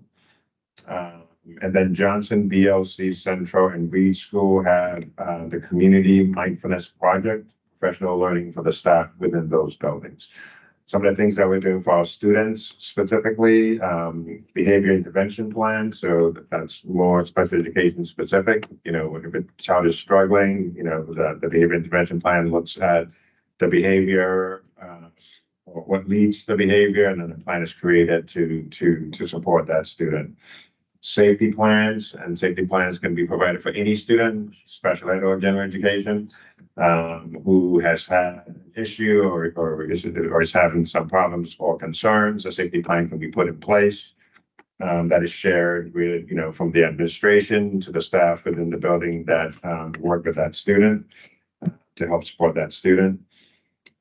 Something that our ELL department with Patty is looking into as we look into next school year is trying to design some kind of a course for our high schoolers, for newcomers. That's an actual course that they take at the high school level. It's like a transition course that just teaches them how to navigate school in a different countries, right? So it's just sort of like I think trying to do is looking to see how that can be expanded at the high school and even the middle/elementary level. High School Social Action Committee at Central and BMA. I think this is a very powerful program. They can have Dr. Fagan come and share a little bit more about this, but it's like a peer mediation program where, students are actually part of the conflict resolution. And this has, positive, has helped to positively impact the culture in both of those buildings. Obviously, we have our SEL program, the Be Good People. That's the curriculum that we're using in K-8. And we're using School Connections at Bassick, Central, Harding. And these are being taught in the health classes with social workers from LifeBridge. That was a lot of information. Any questions before we transition to our? I have a quick question, if I may, through the chair and. First person. Just one simple question. I see all the presentation you give to us, and I'm curious, how come Mr. Tito Blana would not come to give him about math? He's especially about math and stuff like that. So I forgot to ask you about because I know he's good in that. Yes. So tonight we gave you sort of like the big picture, high level information, right? So if we can have, for example, Mr. Planas come back and give you specifically just on math. Right, and he can probably give you an entire night just on that, right? But this was sort of like district-wide, high level, all of the content areas. So if you want something that's specific to math and specific to ELAs, we can have those directors in collaboration with our executive directors come in and present that information. I don't have days, but I would like to have something like that, what some math. And even for something like that, I would like to have because he's good at that. He will give, he's very deep any situation about math, it is good. I just want to put that for the record. No, it's welcome what you just said, so we welcome exactly what you just said. Yeah. And we'll be looking to. I know, but I didn't say about math, it just go to a half heading. No, exactly, no, but he said that we'll have him come up and give us specific thing, and I say, I definitely welcome that, definitely, through your question. Through the chair, yeah, I know Mr. Albert Benningham mentioned something very specific, and my question is to his question, or that, allegedly somebody was walking in the hallway, whether he's a special ed or not, and he got suspension for 10 days. Is there someone that is overseeing that student or individual, whether it's special ed or not, that is kind of like, I wouldn't say, for lack of a better word, signing off that is a proper suspension, let's say? And just to be frank and to be honest, I have not yet heard of a 10-day suspension for walking in the hall. So very often, there is a process when a consequence is given at the school level that, parents do have the ability to appeal those, and most likely those appeals can't come to me. I have not heard of an instance yet of that. That would be something that I would definitely want to dig in a little bit more into, like, has this been what was happening as the child was walking through the hall? Has it been and again, 10 days is still excessive regardless. I hear you. I just want to be in general. I use that as a great example because he mentioned it, so it might have been a possibility. We don't know every story. We hear stories. So, but the question to that, any suspension, is there somebody kind of like signing off and giving kind of like information that is a standard for example, if I could, with all due respect, You're going. No. I want to do something. I want to control his respect. So for example, if my teacher decides to suspend me out of school, my understanding, because I threw a pen at my teacher because I got Teacher angry. doesn't suspend you. Well, I'm just saying that. Just An example. Yeah. That teacher doesn't suspend you. I didn't even say this teacher suspended me. That's exactly what you said. But I guess it's only because I threw my teacher a pen. Yeah. And my standard of understanding is that's not again, to my understanding, from what in my, that's not a reason to get out of school suspension. Does somebody look at that on an administrative level or whatever? That doesn't mean that somebody sign off or check that is a proper suspension in that sense. I'll give you two answers to that. One is that there is the code of conduct that kind of guides what consequences warrant, what infractions warrant what kind of a consequence, right? So there's a code of conduct that kind of spells that out. But for me, I would say that the principle of a building, right? Because if I get like the example that you just gave, the only person I'm going to be calling is the principal, right? Because to me, that's the leader of the building. So if something is coming from that building, that's who I'm going to ask for clarification. So most likely before a suspension goes out, especially an out-of-school suspension, the principal will most likely be aware that has occurred. So to me, that would be the stand. They would have to be, It because, has to be, generally, this principal or, I'm sorry. Okay, no, it's fine. So I mean, go ahead, either one of you. you go ahead. Ladies first, PJ. ladies first, go ahead. Because I speak from the building experience that it was always a principal, and if you have a team of leaders, APs, you can designate, certain grades, and even then it's a collaborative effort. So even at the end of the day, if AP is making that decision, he or she is going to have the conversation with the principal. Yeah. Campus leaders, AP or principal are the ones that are kind of like stamping that. Those are the- That is. Well, I understand, Willie, is different. It won't happen without that. Yeah, it's for big. I know the teacher, building like Blackham where an AP is in charge of the elementary side, she will make the decision, but if it's a serious decision, Yes, she's gonna cover her backside by running it by the head principal before she makes that decision.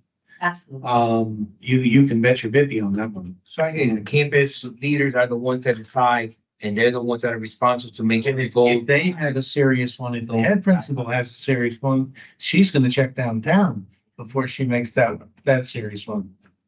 Make sure there's some check and balance, because, accountability and transparency is clear, and I don't want anybody going after Saki, but because he's spending over. I know that, and then it's very important you said, but for me, before anything action like that, find out what's going on with the student. Because, students, sometimes we got some issues, they got family, personal issues, with happen. What I'm saying though is that that should happen at that level before that. That's something is the principal or the staff, they don't find out for their attack, they say, oh, look at what you think. I'll call security, I said, can find out first what's happened. Because, we human, we're not perfect. Just find out what's going on back with the situation, why the student acting like that, or special student, and special education student or regular student. Because like I said, Dr. Saki, I have to go with parents and talk with the principal to figure out what's going on with the problem. We can face the problem, everybody be the same page. I know sometimes, like you said, to let you know something like that. I said, let me fix this situation to see if we can be on the same page, everybody be happy. And trust me, we can be happy. And that, as a board member, that's my part to be sure parents will be happy. If I see the situation go forward and the principal tell me this is what happened, I say, okay, no, you have to let them know that's exactly what's going on.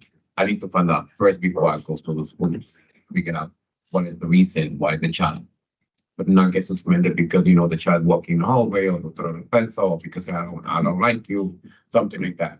I understand you have a policy and protocol, but sometimes they don't want to put on the record the school didn't look bad.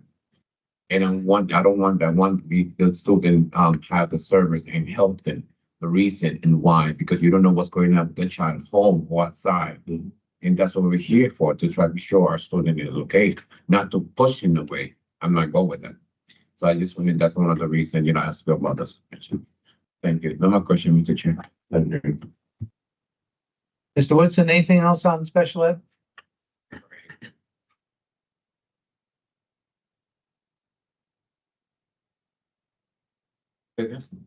He's still there, yeah.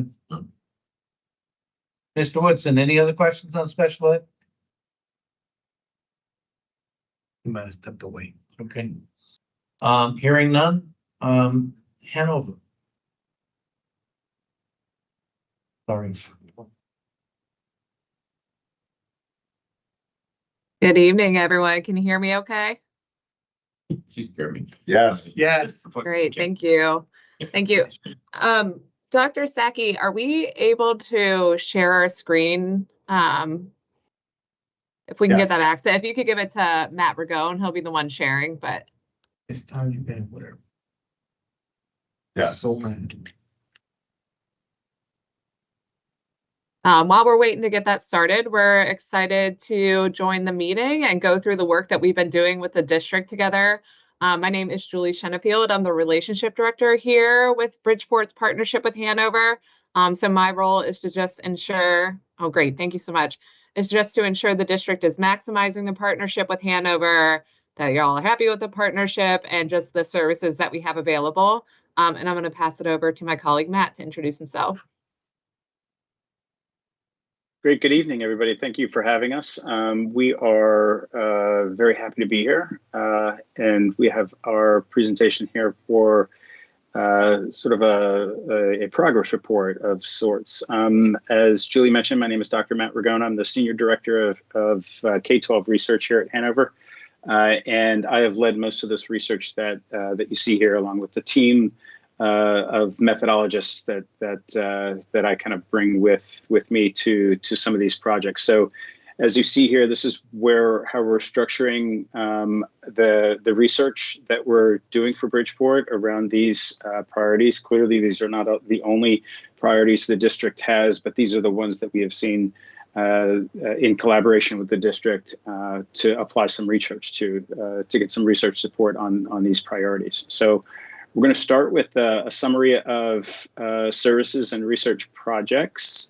Before we do that, Julie, is this, do you want to take this? Okay. Yeah, so this is to just give you a little bit of background for Hanover. I know some of you might be a little bit familiar with us. Some of you may not be. So we are a custom research firm. We work with districts across the country, as well as some state Department of Eds and also educational service agencies. And we can support districts through a variety of methods. We started as just research only. So we currently support the district through 2 custom research queues. What a queue is a district can use each queue to do as many projects as they want throughout the course of the year. And that normally, we just do it 1 project at a time. So that's normally about 4 to 6 projects throughout the course of the year.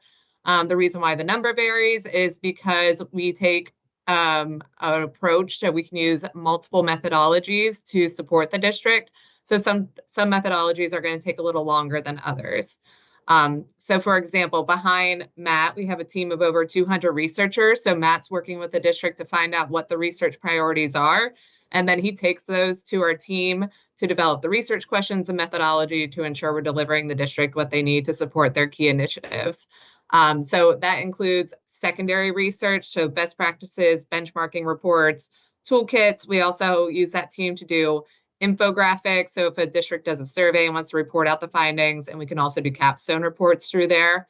We also have a qualitative team that can do in-depth interviews for the district. We have a survey team, so that includes, we have some standardized surveys that we do with districts, but we can also build surveys from the ground up, completely customized. And we also can take surveys and data from surveys that the district has done and analyze that for the district. And then we also have a quantitative team, so they can take data from the district and use that to build out dashboards or put together an executive summary. So generally, when we're hearing the priorities of the district, we propose different ways that we can support the initiatives. But the nice part is the membership is completely flexible. So we can alter between methodologies, and we can also alter between the initiatives that we're supporting, which Matt will kind of highlight while we go through there. So a lot of flexibility. Any question on the research services? Not specifically to that, if I may, I just want to know again, just for our audience and those that might have been here, how long have you been with our district right now? 1 year. We just hit the 1 year mark. Thank you. Yep, great question. The district also has access to our Hanover digital portal. So this is for district leadership. It's a way to benefit outside of the custom research that we're doing for the district. We have over 1,500 syndicated reports in there, interactive toolkits, webinars, interactive dashboards, toolkits, and webinars that are in there. So a way to benefit from the research and the trends that we're seeing with our other members, in addition to the specific projects that we're doing with the district. 2 other ways that we support. One is our advisory services. This is kind of building off the research that we've been doing. This is a way for districts to maximize Hanover to build capacity within the district. So we can be leveraged to help with strategic planning, action planning, program evaluation, instructional audits, leadership development, data literacy. So several different ways that we can support districts with capacity building. And then the other service that we offer districts is our Educator Learning Center. So where everything else here is directed more towards central office and building leadership, what we've really seen the need grow with our members is a way to get the best practices and resources down to the teaching level, but to be able to do it in a customizable way. So we have developed this Educator Learning Center, which is an asynchronous professional development platform that can be used for teachers, instructional coaches. We have some members that have everybody that works for the district in the Educator Learning Center platform. But it's nice. We have 13 suites in there and are constantly adding and updating them, and we can customize who has access to what suites. So that's just a little bit of an overview of what we offer and how we operate with districts. But I know we really want to spend a majority of the time diving into the specific work that we've done with Bridgeport. So before I pass that over to Matt, any questions about the information I covered? I have a question. This is Mr. Brennan speaking. Question, this is covered from K to 12? Yep, K All through the time? 12. Yeah, we have a K through 12 division, so almost all of us came out of education. We also have a higher ed division as well that supports colleges and universities across the country and also internationally. And you say you got with us a year. When exactly you was hiring for us? Exactly, you say you have 1 year with us. I'm sorry, I missed the middle part of that. I But heard you the got end. 1 year. You say you got 1 year with us, right? What was the day you start with us? We started March 1st of 2024. Same time as,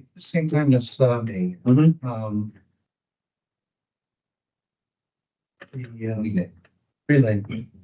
I remember that. Yeah. All right, Matt, I'll pass it over to you. Great, thanks.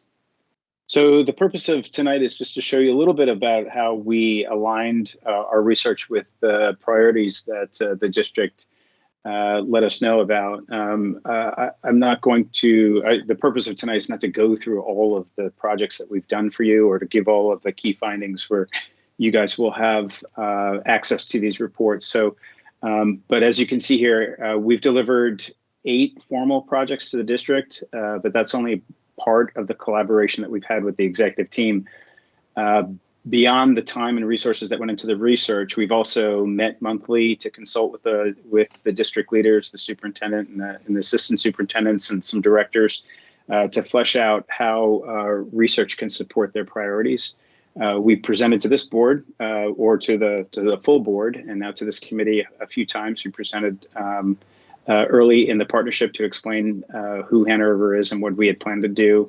And we also contributed our expertise to support the district's special education grant that they submitted last fall. I'll talk about that a little bit later.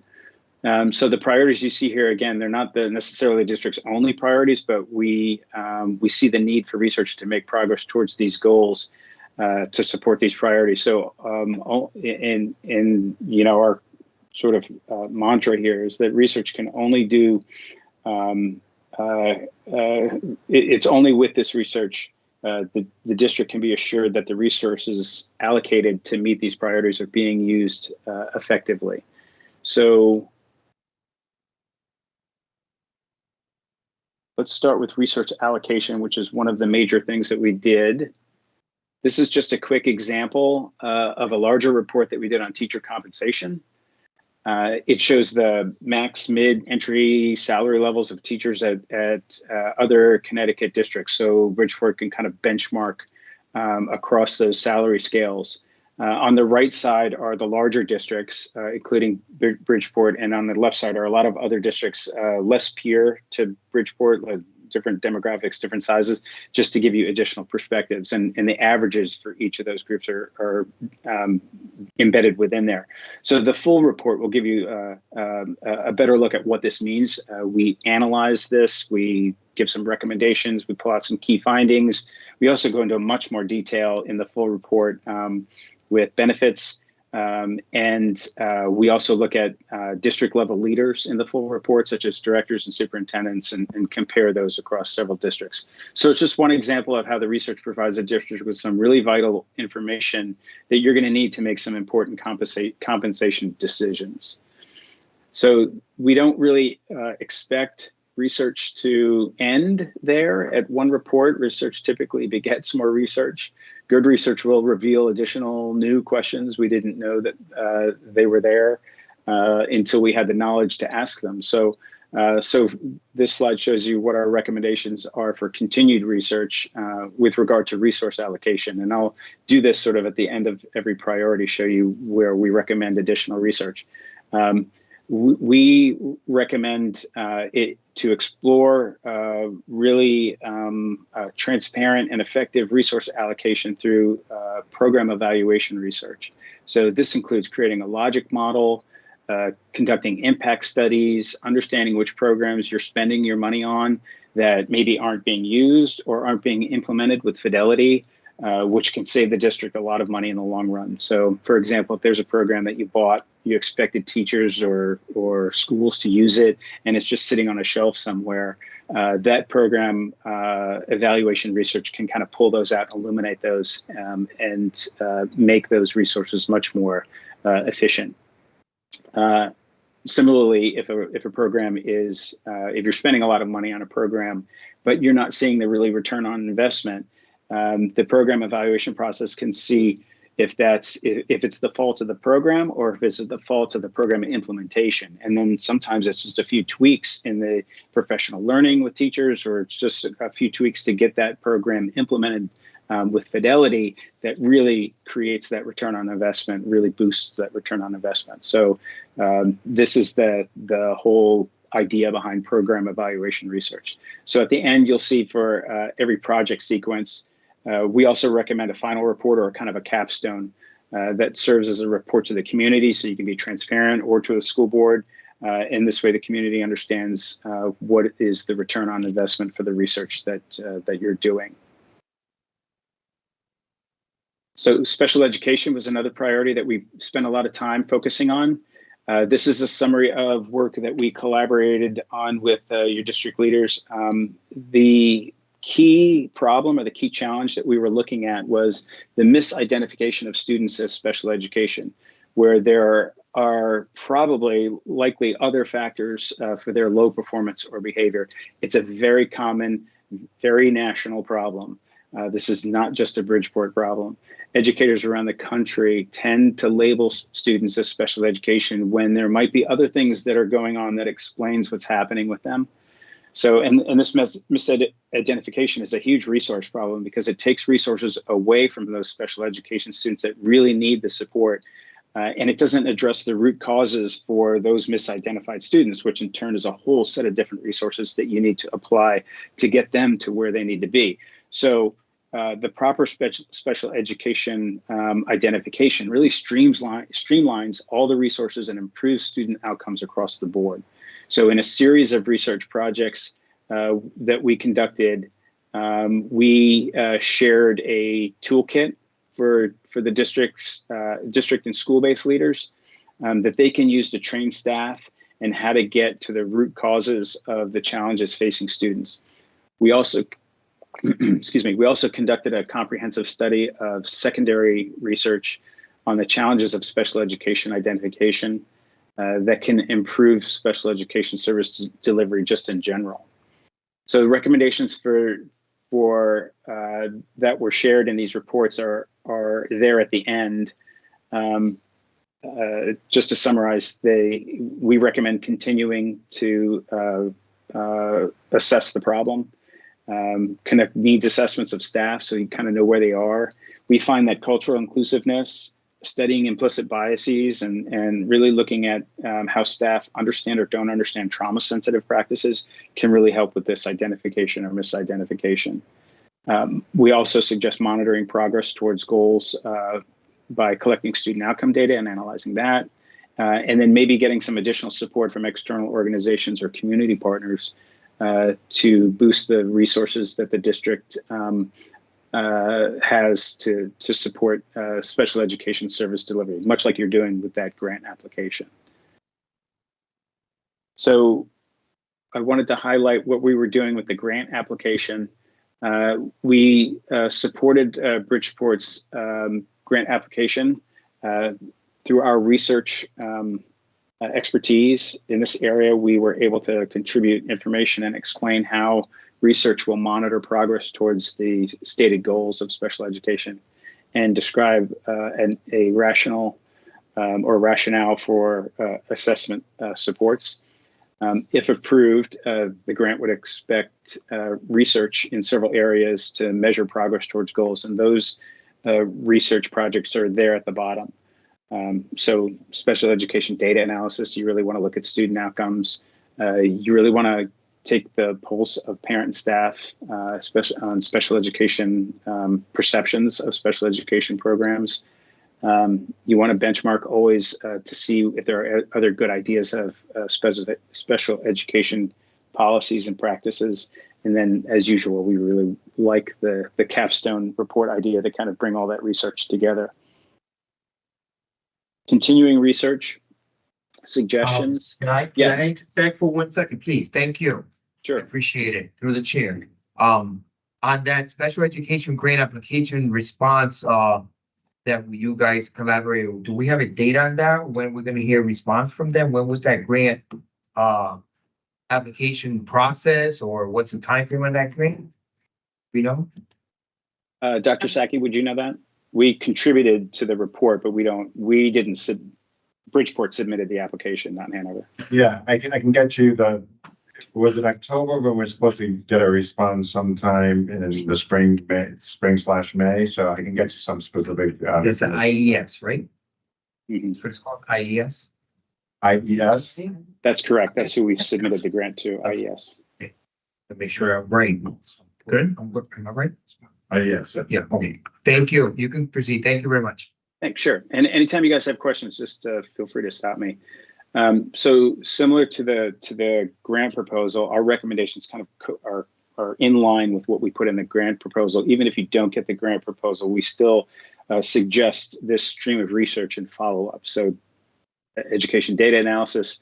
You know, one thing about in-depth interviews that's kind of important. Special education surveys are important. You really want to get the pulse of staff and students and where possible students and families on the special education programs and how they're feeling. It sort of gives you a good description of what is happening at that level. But in-depth interviews, if we can do those, really get to more of the why. So a lot of times you don't know why people answer questions on surveys. It's still important to do them, but to take that extra step and kind of go to getting to that question of why they feel the way they feel about a program gives you a lot more deeper research, richer information. So those are similar to the ones I just shared. The other priority, climate, culture, and social emotional learning. So we did two things around this priority. One is about school counseling. We conducted an examination of different school counseling models to support Bridgeport's need to understand all the options available to it to make better use of counseling resources. So this is an example of a different kind of report style. Rather than doing a 30-page report, in this instance, the district was much more interested in kind of a quicker turnaround of information. So we did an infographic.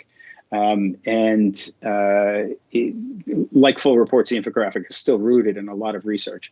But this one summarizes the research a little bit more visually and impactfully on the impacts and effects of school counseling programs, thus the need to invest in them, and effective research-based strategies in K-12 school counseling. So the report was guidance for additional steps that Bridgeport might want to take with its school counseling programs. So the next thing that we did was to look at school climate and kind of particularly with SEL as well. We started this is one of the first projects that we did. I think we started our relationship with Bridgeport by partnering with the SEL and culture and climate team to help them get a picture of each school's climate and culture. So what the district leader did a lot of site visits, every school, and then gave her data to us, and we analyzed it and created sort of a summary for her about the condition or the things that she was seeing, an analysis of the observations that she was making, in addition to some other things that we added to the report and secondary research.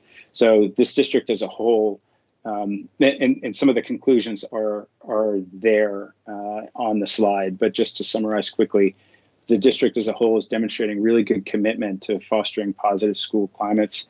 At many schools, there's lots of examples of PBIS, SEL, and just visually walking through the hall, you can kind of see that. School climate initiatives were also really in evidence through staff support, through her discussions with school leaders. It was pretty clear that staff were motivated to making positive school climate a real priority. And then there are a lot of schools that were exemplars in displaying evidence of parent engagement and community outreach. And one of the major challenges or one of the major findings here was that while schools are really doing a good job fostering positive climate engagement, they're kind of on their own. So one of the observations was the need for a district-wide SEL or positive climate initiative that's sort of evident in all schools. So all schools, so no one school is left behind. Now, I will note that this was at the beginning of our relationship, and a lot of things were happening already that are that kind of district level effort to roll out positive school climate initiatives or SEL initiatives. So they already might be in place. The other thing we did was a comprehensive annotated bibliography to give the district a lot of resources on research-based best practices for the topics that you see there. So this research included the research that we included in the report is pretty comprehensive. It includes not Hanover research. It includes sometimes we'll give the district some Hanover reports that are relevant to the topic that they want. But this one includes peer-reviewed studies, advice from education experts, guidance from state and federal agencies, and the research is categorized into topics so the staff can reference it anytime they need it. So if I understand that Sure. last slide, Mm-hmm. there is where, do we have a report that tells us school counseling ratios?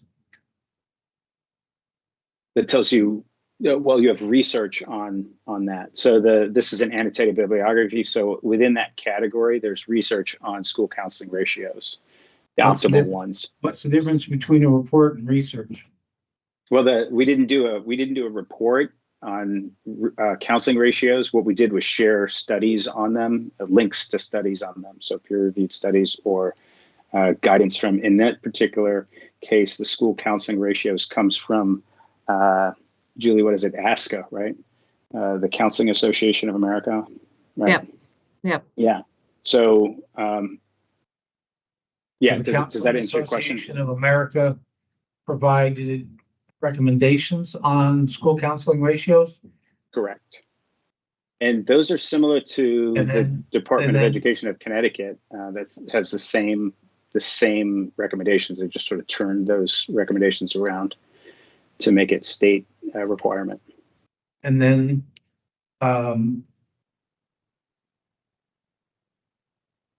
there's a correlation between school counseling and student behavior?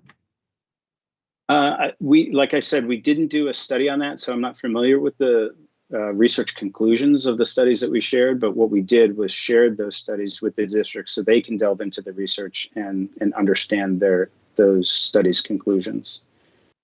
And so that would be true with the school counseling and student achievement links. Correct. And the school counseling and student mental health links. Yeah, all of these are just a compendium of resources. And assignment models. Correct. Okay. Yeah. Okay. So what we do is, in depending on the district's need, we can delve into that report. So if the district wants us to really go more deeply into counseling ratios, for example, we can dig deeply into that and read through those studies and give them a proper summary and analysis of those studies. In this case, the interest was much more higher level, much broader. We just wanted to give the district access to peer-reviewed research, mostly peer-reviewed research. So that's all you did was provide us a library of links. In this case, correct. Yeah. And some of these projects are, like this project was just a couple of weeks. It didn't take that long to do that. And we were able to move on to another one. Okay. So climate culture and SEL is something that we suggest monitoring frequently because it changes quickly. And it changes on a lot of different ways based on a lot of different things that might be happening at the school or in the district. So we recommend annual surveys, either family engagement or specific to SEL. In-depth interviews give you that deeper, richer information that I was talking about before. And finally, new research comes online all the time. So staying on top of best practices and improving and maintaining positive school cultures is also recommended. So looking ahead now, some of the priorities that I wanted to outline is potential. So this is kind of what we do, other ways that districts typically use our services. If Bridgeport is considering, for example, a new strategic plan or updating its current strategic plan, we suggest aligning research that meets each goal or priority in that plan, similar to kind of what we've done with you this last year and the priorities that we addressed. regardless of whether they are connected to a strategic plan or not. So districts that use us in conjunction with their strategic plans really rely on us to collect and analyze, for example, student outcomes. We create key performance indicators for the district and use those to assess progress towards plan goals. Other typical strategic plans priorities are shown here. So student learning needs, operational efficiency, tier 1 instruction, budgeting and alignment. So whatever you put in that plan, Hanover has the capacity to kind of help with data to monitor progress towards the goals in that plan. And this is just a summary of the recommendations that were referenced in the report. It's just here in one place. So this is how we would recommend continuing the work we started with Bridgeport. However, none of this really happens automatically, and none of it happens in a vacuum. So even though these are just recommendations for Bridgeport, any research plan, no matter who you're working with, should include an ongoing collaboration with the district leaders. And the research plan should be adept enough, really kind of nimble enough to pivot as the district needs change. So this partnership is reflected when we work with districts in a membership action plan, which is really a living document that we update continually with the district's input. And through that plan, the district sees the full continuum of work, and it's also able to shift as the priorities shift. So, for example, in Bridgeport's current membership action plan, we have these suggestions as research kind of big buckets moving forward: instructional audits, focusing on human resources, family engagement, and in all of these, sort of the bigger, larger priority of resource allocation and studying the efficiency of resources that are being used. And that's basically it. Does anybody have questions? Yes, sir. I have a question. Can you help us with the professional development training for teachers and principals? Yeah, so that is done through the Educator Learning Center platform that I referenced earlier. So that is an asynchronous professional development platform. It has over 13 modules in there. It can be done through a lot of flexible options. It comes not only as the platform, but you also have an implementation advisor. So someone like Matt, who partners with the district, but their whole goal is to discuss what the goals are for professional development, kind of what the current plan is, where you all want to go, and just make sure that you're maximizing that platform and creating resources for you to help with the implementation of it. Thank you. Mm-hmm. Andre, do you have any questions? Mr. Woodson? No, not at this time. Really? Yes, if I may. You guys said that you guys created a toolkit back when we were talking about special ed. Can we get our hands on that, or a question more for the district? Are we using that toolkit right now actively? So I just delivered that a couple of days ago, Dr. Saki. You might not even seen it yet. It's with Olivia. So I think it was Monday actually that I gave that to you. Mr. Chair, Mr. Traver, is Dr. Avery. Can I clarify that for you for a second? Absolutely, Dr. Hi, Dr. Avery. Good evening. Hey, Dr. Avery. Good evening, guys. Sorry, Your letters are so tiny, I can't read the letters on the screen, so I already apologized to Mr. Woodson. I didn't realize he had arrived. So I'll apologize to you and sure. No worries. I caught the tail at the beginning of the presentation, but I wanted to kind of make sure that I can clarify a little bit of the history with Hanover. And Hanover did come in. I think one of the first times. I mean, about a year or so ago. Under previous administration, it went through board approval. There was a lot of not truly understanding what they did and how they were going to impact the district. And so over the last year, it's been very, you know, important that I've used a lot, especially the last 3 months of my interim superintendent, tenure, utilizing Hanover to not only understand and help with the research behind, salaries of district administration, how to, organize special education, how to really look into the evaluation of how do we evaluate kids, and having someone to go out to do that research is a huge help for decision-making opportunities behind the scenes. And so I've utilized that a little bit. One of the key factors for, my 6-month plan was really figuring out how we use special ed and what we can do with it. So they've developed that toolkit. It's hot off the press. I'm going to be able to share that with the board here in the next day or so, but also give that tool to special ed division to be able to utilize to help drive the work a little bit, in more detail. So they've been very helpful. And I want to make sure that, one of the other pieces is the professional development side of it.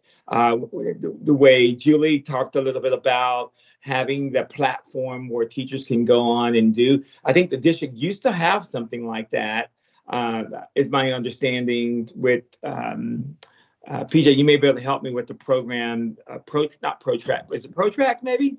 And where teachers can do online training, but it was also tracked to see how many people did how many professional development sessions and things like that. So again, they've been very helpful. And Mr. Medina, you mentioned, can we get our hands on them?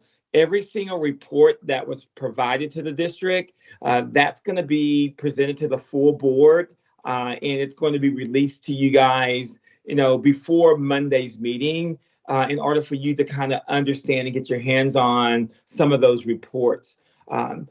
We've been utilizing a lot of those reports in-house, internally, in order to help guide the work. The counseling one, the social emotional learning one, some of the, I've been I'm getting ready to make a presentation to the board about central office staffing, salaries, all those, but having someone to go out and do the research for you, cuts down on the timeliness of getting those things back to the board. And so again, it's just one of those things that's been very helpful. I had never used them prior to last year, but getting to know Julie and her staff, and they've been very instrumental in what do you want to focus on? What do you need us to focus on? And so we've done and given them a lot of the legwork behind some of the things that we are issues and problems that we're dealing with across the district. So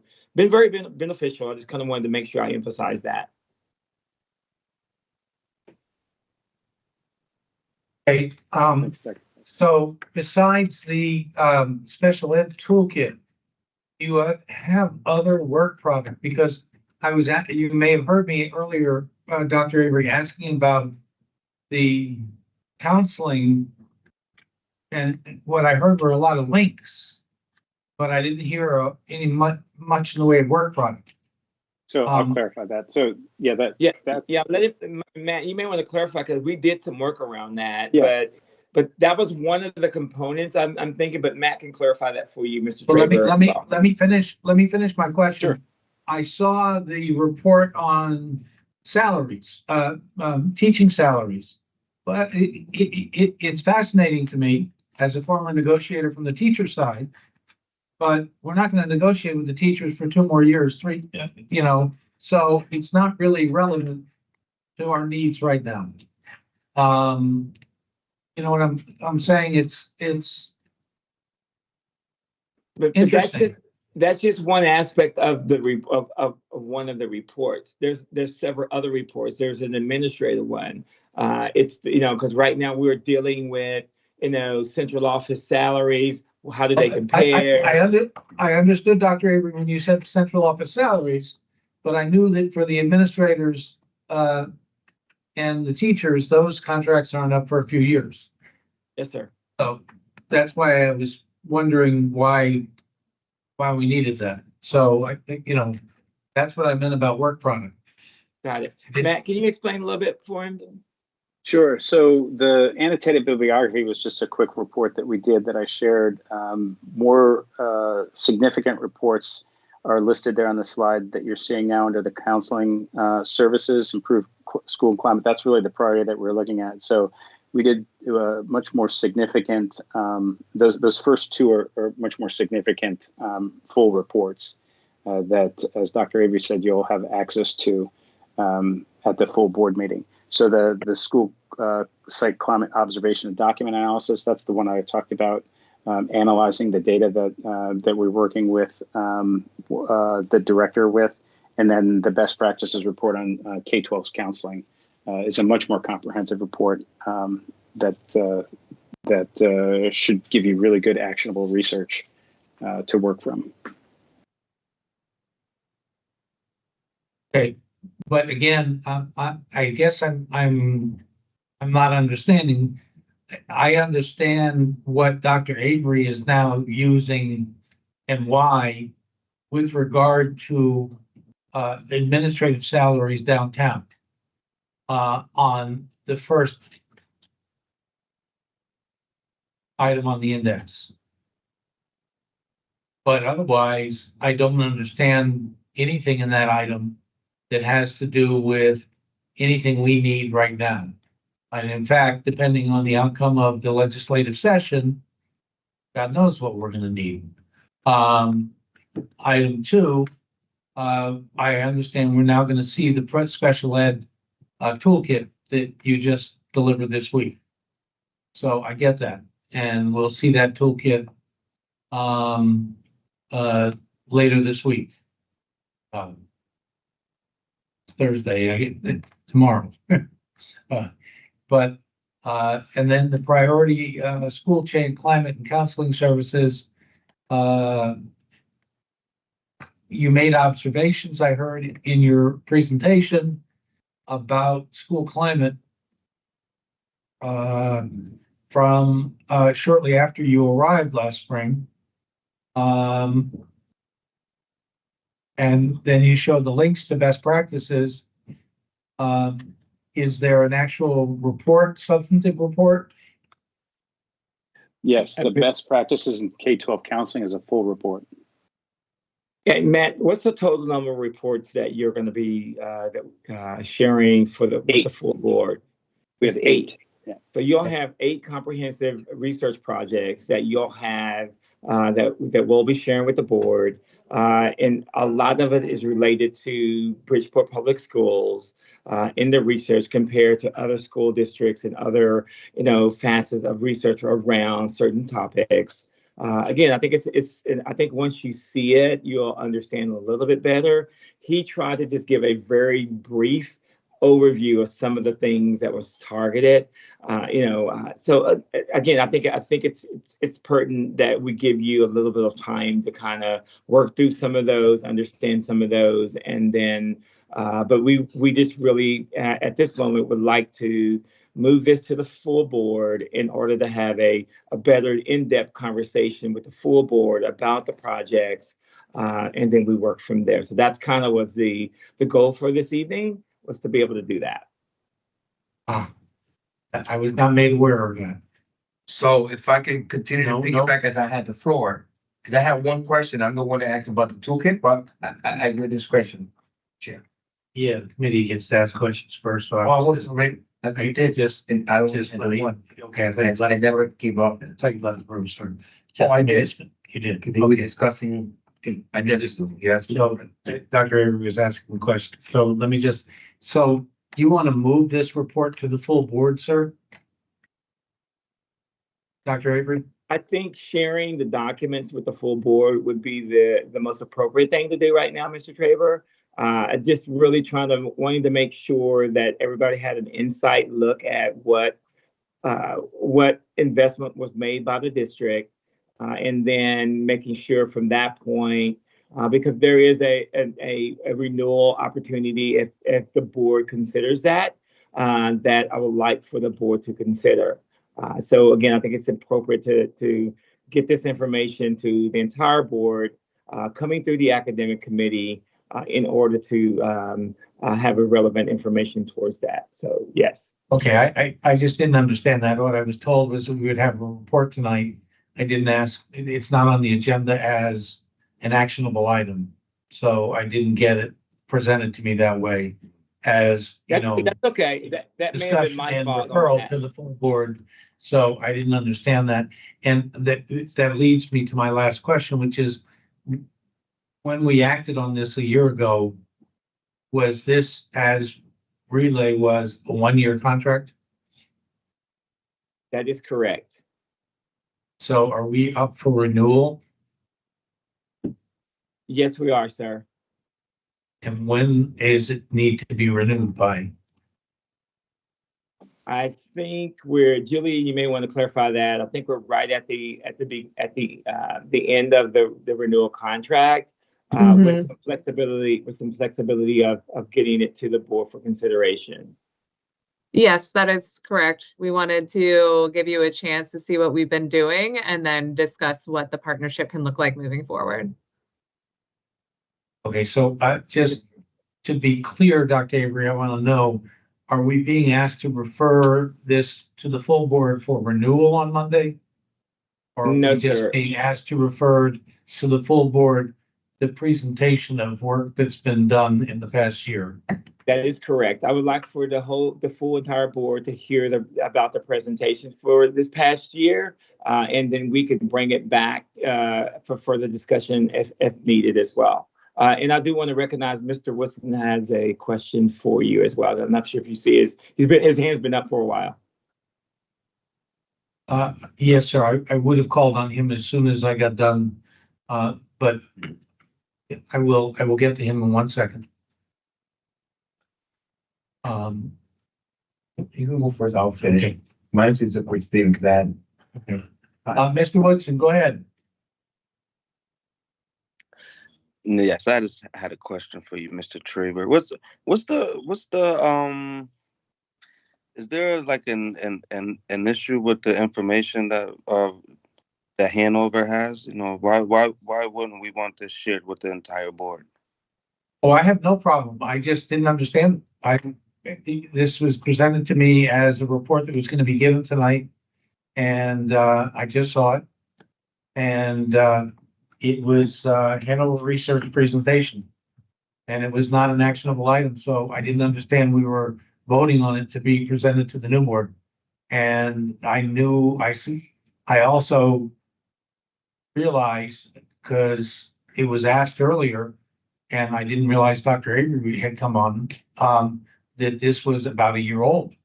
And so it occurred to me that we might be looking at a contract renewal. And so I wanted to make sure that I understood what was happening here. So I'm asking questions, Mr. Whitford, that's all. Okay, thank you. And I hadn't seen any reports that, were referenced of substance. I knew we were going to see the new toolkit, but I hadn't really caught the full reports in the presentation. So I just wanted to make sure that we saw it all. Has that report been emailed to us? Yes, sir. We have the 20-page presentation in our toolkit, Mr. Woodson, that we were just given. That's just an overview of the presentation for tonight. The individual, I'll get the individual projects out to the board first thing in the morning, guys. Okay. Thank you. Any other questions, Mr. Woodson? No, I'm fine for now. Thanks. Okay. Mr. Benahan? The question, everything was clear. Mr. Medina? Yes, like I said, I had multiple things and I thought I was gonna be able to touch every single one, but you guys all actually covered them, but I just wanted to say it. So I was gonna ask about the 8 formal project that you mentioned. I was gonna ask about your 12th meeting. I was actually gonna ask you about how have the work that you've done in the last year looked like? And again, you guys been talking about, I was gonna ask about the contract, whether it was over or not. And I was actually gonna ask you if you know, what was your biggest supporting role in the past 12 months with our district, whether it was with staff, with teachers or administrators? So all those are things, but again, that's all gonna come up. So I just wanted to make sure that, you know, I had all those comments and questions, but I look forward to seeing you guys, in our next meeting. I'm done. Thank you, Chair.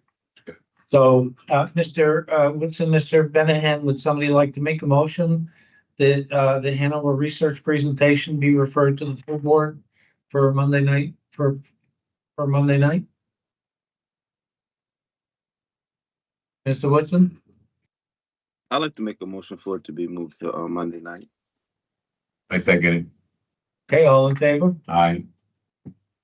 Aye. Aye. So moved. Here I'm.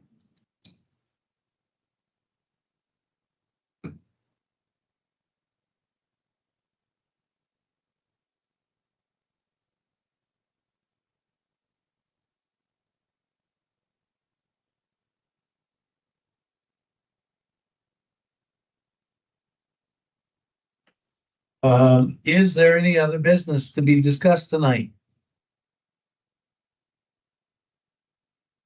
Hearing none, I'll take a motion to adjourn. So moved. I'll second that. I beat you to it, Mr. Woodson. All in favor of adjournment? Aye. Aye. And everyone, God bless. We are adjourned. Thank you. Thank you. Thank you, Have a good night. everyone. Appreciate your time. Oh, thank you, by the way. My wife, I thought we were gonna be done. You should have been